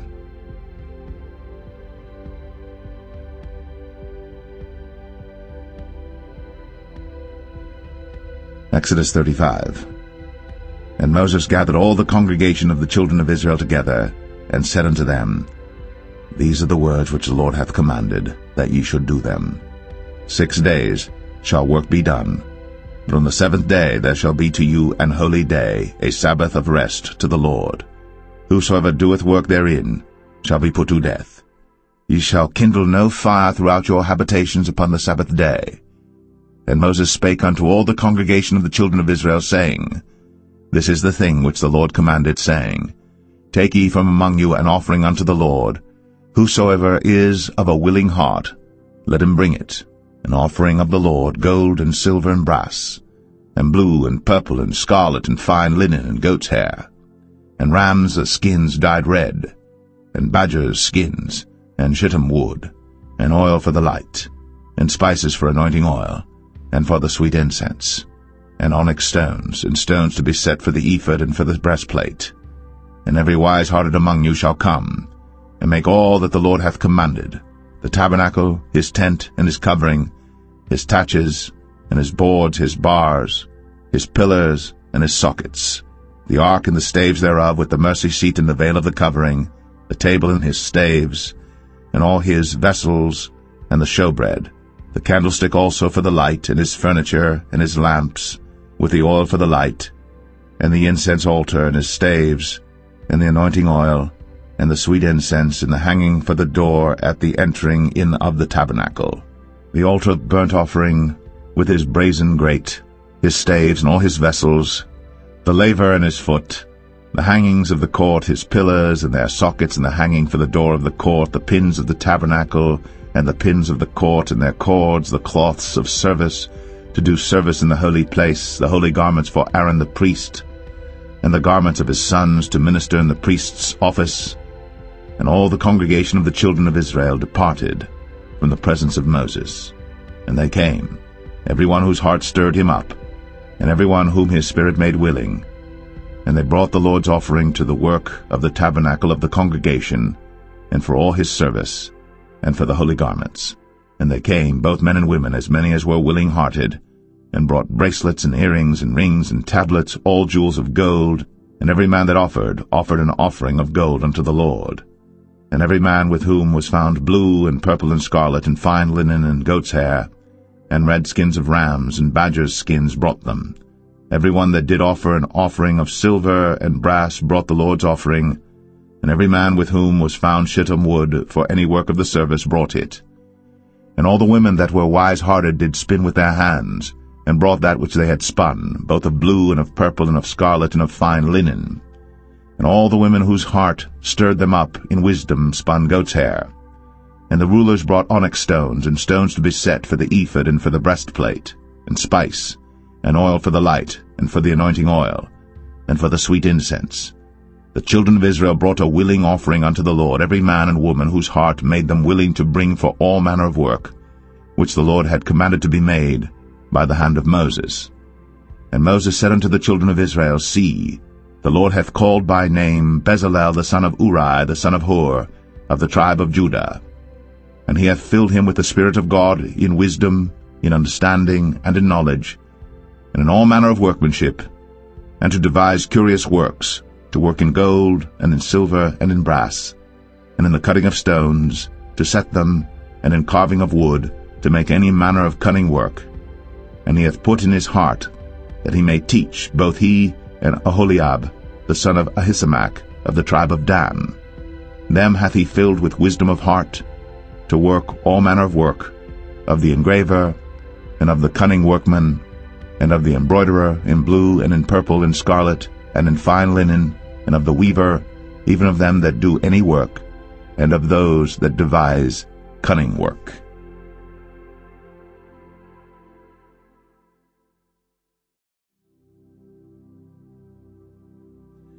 Exodus 36. Then wrought Bezalel and Aholiab, and every wise-hearted man, in whom the Lord put wisdom and understanding to know how to work all manner of work for the service of the sanctuary, according to all that the Lord had commanded. And Moses called Bezalel and Aholiab, and every wise-hearted man in whose heart the Lord had put wisdom, even every one whose heart stirred him up to come unto the work to do it. And they received of Moses all the offering, which the children of Israel had brought for the work of the service of the sanctuary, to make it withal. And they brought yet unto him free offerings every morning. And all the wise men that wrought all the work of the sanctuary came every man from his work which they made. And they spake unto Moses, saying, The people bring much more than enough for the service of the work, which the Lord commanded to make. And Moses gave commandment, and they caused it to be proclaimed throughout the camp, saying, Let neither man nor woman make any more work for the offering of the sanctuary. So the people were restrained from bringing. For the stuff they had was sufficient for all the work to make it, and too much. And every wise-hearted man among them that wrought the work of the tabernacle made 10 curtains of fine twined linen, and blue, and purple, and scarlet. With cherubims of cunning work made he them. The length of one curtain was 28 cubits, and the breadth of one curtain 4 cubits. The curtains were all of one size. And he coupled the 5 curtains one unto another, and the other 5 curtains he coupled one unto another. And he made loops of blue on the edge of one curtain from the selvage in the coupling. Likewise he made in the uttermost side of another curtain in the coupling of the second. 50 loops made he in one curtain, and 50 loops made he in the edge of the curtain which was in the coupling of the second. The loops held one curtain to another. And he made 50 taches of gold, and coupled the curtains one unto another with the taches. So it became one tabernacle.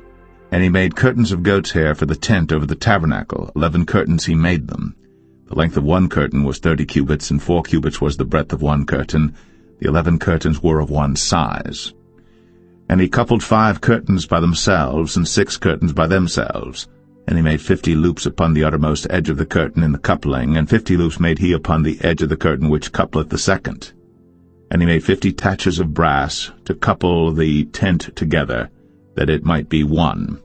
And he made a covering for the tent of ram skins dyed red, and a covering of badger skins above that. And he made boards for the tabernacle of shittim wood standing up. The length of a board was 10 cubits, and the breadth of a board 1 cubit and a half.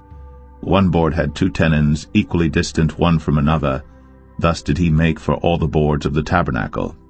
And he made boards for the tabernacle, 20 boards for the south side southward. And 40 sockets of silver he made under the 20 boards, 2 sockets under one board for his 2 tenons, and 2 sockets under another board for his 2 tenons. And for the other side of the tabernacle, which is toward the north corner, he made 20 boards, and their 40 sockets of silver, 2 sockets under one board, and 2 sockets under another board. And for the sides of the tabernacle westward he made 6 boards, and 2 boards made he for the corners of the tabernacle in the 2 sides, and they were coupled beneath and coupled together at the head thereof to one ring. Thus he did to both of them in both the corners. And there were 8 boards, and their sockets were 16 sockets of silver, under every board 2 sockets. And he made bars of shittim wood, 5 for the boards of the one side of the tabernacle, and 5 bars for the boards of the other side of the tabernacle, and 5 bars for the boards of the tabernacle for the sides westward. And he made the middle bar to shoot through the boards from the one end to the other. And he overlaid the boards with gold, and made their rings of gold to be places for the bars, and overlaid the bars with gold. And he made a veil of blue and purple and scarlet, and fine twined linen with cherubims made he it of cunning work. And he made thereunto 4 pillars of shittim wood, and overlaid them with gold. Their hooks were of gold. And he cast for them 4 sockets of silver. And he made an hanging for the tabernacle door of blue and purple and scarlet and fine twined linen of needlework, and the 5 pillars of it with their hooks, and he overlaid their chapiters and their fillets with gold, but their 5 sockets were of brass.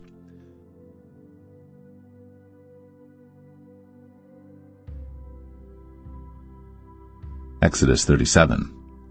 And Bezalel made the ark of shittim wood. 2 cubits and a half was the length of it, and 1 cubit and a half the breadth of it, and 1 cubit and a half the height of it. And he overlaid it with pure gold within and without, and made a crown of gold to it round about. And he cast for it 4 rings of gold, to be set by the 4 corners of it, even 2 rings upon the one side of it, and 2 rings upon the other side of it. And he made staves of shittim wood, and overlaid them with gold. And he put the staves into the rings by the sides of the ark to bear the ark. And he made the mercy seat of pure gold. 2 cubits and a half was the length thereof, and 1 cubit and a half the breadth thereof.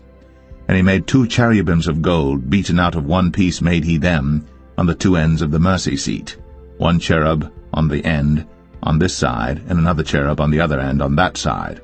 Out of the mercy seat made he the cherubims on the 2 ends thereof. And the cherubims spread out their wings on high, and covered with their wings over the mercy seat with their faces one to another. Even to the mercy seatward were the faces of the cherubims. And he made the table of shittim wood. 2 cubits was the length thereof, and 1 cubit the breadth thereof, and 1 cubit and a half the height thereof. And he overlaid it with pure gold, and made thereunto a crown of gold round about.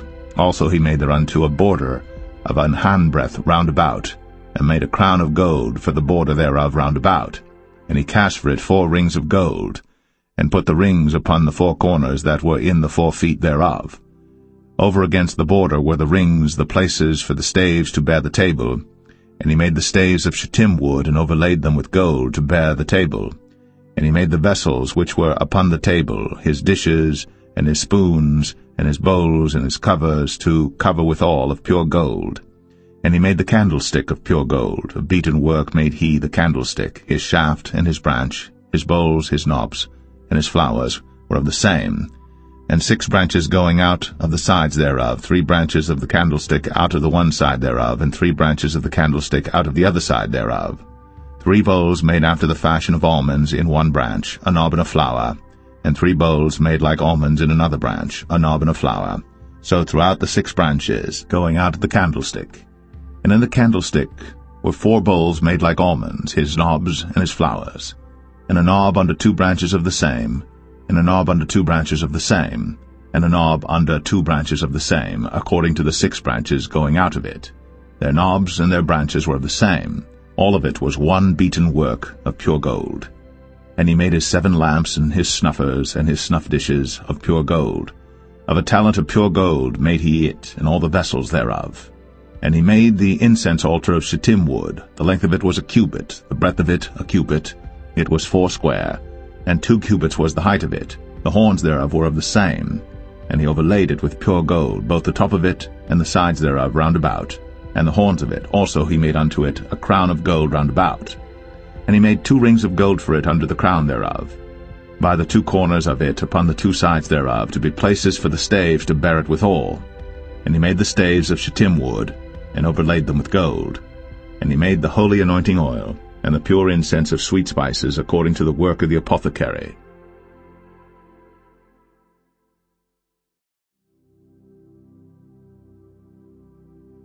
Exodus 38. And he made the altar of burnt offering of shittim wood. 5 cubits was the length thereof, and 5 cubits the breadth thereof. It was 4 square, and 3 cubits the height thereof. And he made the horns thereof on the 4 corners of it. The horns thereof were of the same, and he overlaid it with brass. And he made all the vessels of the altar, the pots and the shovels and the basins and the flesh hooks and the fire pans, all the vessels thereof made he of brass. And he made for the altar a brazen grate of network under the compass thereof beneath unto the midst of it. And he cast 4 rings for the 4 ends of the grate of brass to be places for the staves. And he made the staves of shittim wood, and overlaid them with brass. And he put the staves into the rings on the sides of the altar, to bear it withal. He made the altar hollow with boards. And he made the laver of brass, and the foot of it of brass, of the looking glasses of the women assembling, which assembled at the door of the tabernacle of the congregation. And he made the court. On the south side southward the hangings of the court were of fine twined linen, 100 cubits.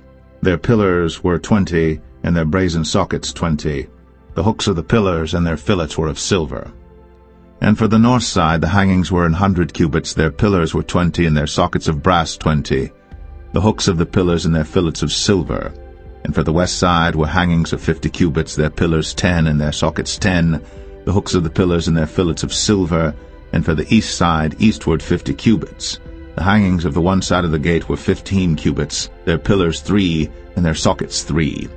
And for the other side of the court gate, on this hand and that hand, were hangings of 15 cubits, their pillars 3, and their sockets 3.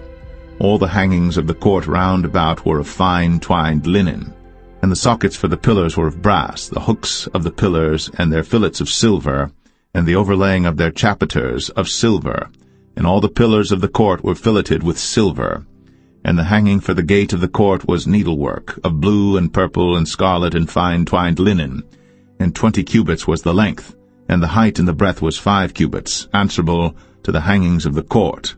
And their pillars were 4, and their sockets of brass 4, their hooks of silver, and the overlaying of their chapiters and their fillets of silver.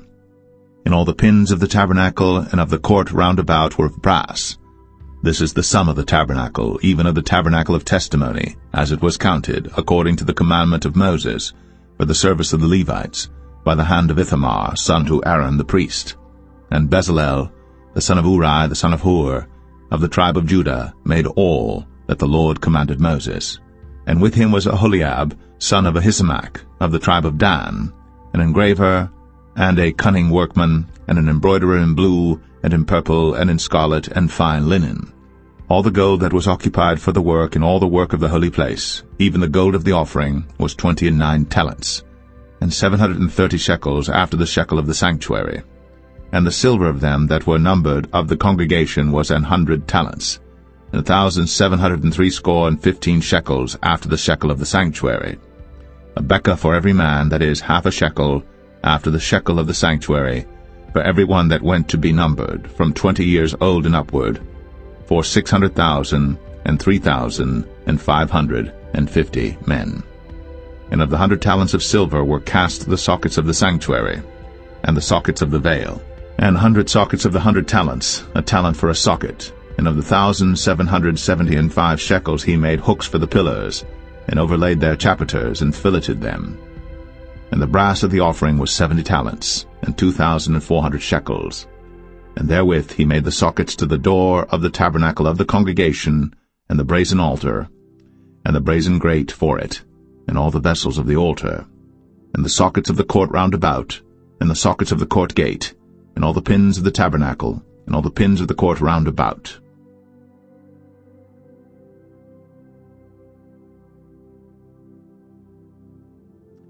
Exodus 39.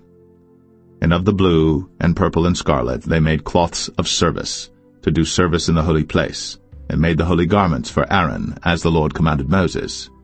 And he made the ephod of gold, blue, and purple, and scarlet, and fine twined linen.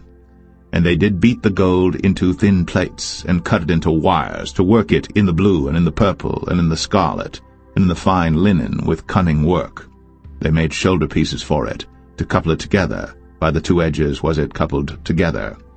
And the curious girdle of his ephod that was upon it was of the same, according to the work thereof, of gold, blue, and purple, and scarlet, and fine twined linen, as the Lord commanded Moses. And they wrought onyx stones enclosed in ouches of gold, graven as signets are graven, with the names of the children of Israel. And he put them on the shoulders of the ephod, that they should be stones for a memorial to the children of Israel, as the Lord commanded Moses. And he made the breastplate of cunning work, like the work of the ephod, of gold, blue, and purple, and scarlet, and fine twined linen. It was 4 square. They made the breastplate double. A span was the length thereof, and a span the breadth thereof, being doubled. And they set in it 4 rows of stones. The first row was a sardius, a topaz, and a carbuncle. This was the first row. And the second row an emerald, a sapphire, and a diamond. And the third row a ligure, an agate, and an amethyst. and the fourth row a beryl, an onyx, and a jasper. They were enclosed in ouches of gold in their enclosings. And the stones were according to the names of the children of Israel, 12 according to their names, like the engravings of a signet, every one with his name, according to the 12 tribes. And they made upon the breastplate chains at the ends of wreathen work of pure gold. And they made 2 ouches of gold and 2 gold rings, and put the 2 rings in the 2 ends of the breastplate. And they put the 2 wreathen chains of gold in the 2 rings on the ends of the breastplate. And the 2 ends of the 2 wreathen chains they fastened in the 2 ouches, and put them on the shoulder pieces of the ephod before it. And they made 2 rings of gold, and put them on the 2 ends of the breastplate, upon the border of it, which was on the side of the ephod inward. And they made 2 other golden rings, and put them on the 2 sides of the ephod underneath, toward the forepart of it, over against the other coupling thereof, above the curious girdle of the ephod. And they did bind the breastplate by his rings unto the rings of the ephod with a lace of blue, that it might be above the curious girdle of the ephod, and that the breastplate might not be loosed from the ephod, as the Lord commanded Moses. And he made the robe of the ephod of woven work, all of blue. And there was an hole in the midst of the robe, as the hole of an habergeon, with a band round about the hole, that it should not rend. And they made upon the hems of the robe pomegranates of blue and purple and scarlet and twined linen. And they made bells of pure gold, and put the bells between the pomegranates upon the hem of the robe, round about between the pomegranates. A bell and a pomegranate round about the hem of the robe to minister in, as the Lord commanded Moses. And they made coats of fine linen of woven work for Aaron and for his sons, and a mitre of fine linen, and goodly bonnets of fine linen, and linen breeches of fine twined linen, and a girdle of fine twined linen, and blue and purple and scarlet of needlework, as the Lord commanded Moses. And they made the plate of the holy crown of pure gold, and wrote upon it a writing like to the engravings of a signet, Holiness to the Lord. And they tied unto it a lace of blue to fasten it on high upon the mitre, as the Lord commanded Moses. Thus was all the work of the tabernacle of the tent of the congregation finished. And the children of Israel did according to all that the Lord commanded Moses, so did they. And they brought the tabernacle unto Moses, the tent, and all his furniture, his taches, his boards, his bars, and his pillars, and his sockets, and the covering of ram skins dyed red, and the covering of badger skins, and the veil of the covering, the ark of the testimony, and the staves thereof, and the mercy seat, the table and all the vessels thereof, and the showbread, the pure candlestick, with the lamps thereof, even with the lamps to be set in order, and all the vessels thereof, and the oil for light, and the golden altar, and the anointing oil, and the sweet incense, and the hanging for the tabernacle door, the brazen altar, and his grate of brass, his staves and all his vessels, the laver and his foot, the hangings of the court, his pillars and his sockets, and the hanging for the court gate, his cords, and his pins, and all the vessels of the service of the tabernacle for the tent of the congregation, the cloths of service to do service in the holy place, and the holy garments for Aaron the priest, and his sons' garments, to minister in the priest's office. According to all that the Lord commanded Moses, so the children of Israel made all the work. And Moses did look upon all the work, and behold, they had done it, as the Lord had commanded, even so had they done it. And Moses blessed them.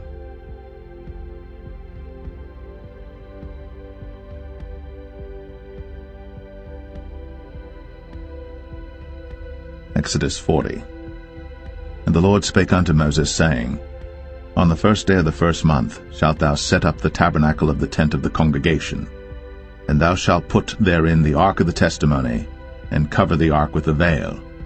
And thou shalt bring in the table, and set in order the things that are to be set in order upon it. And thou shalt bring in the candlestick, and light the lamps thereof. And thou shalt set the altar of gold for the incense before the ark of the testimony, and put the hanging of the door to the tabernacle. And thou shalt set the altar of the burnt offering before the door of the tabernacle of the tent of the congregation. And thou shalt set the laver between the tent of the congregation and the altar, and shalt put water therein. And thou shalt set up the court round about, and hang up the hanging at the court gate.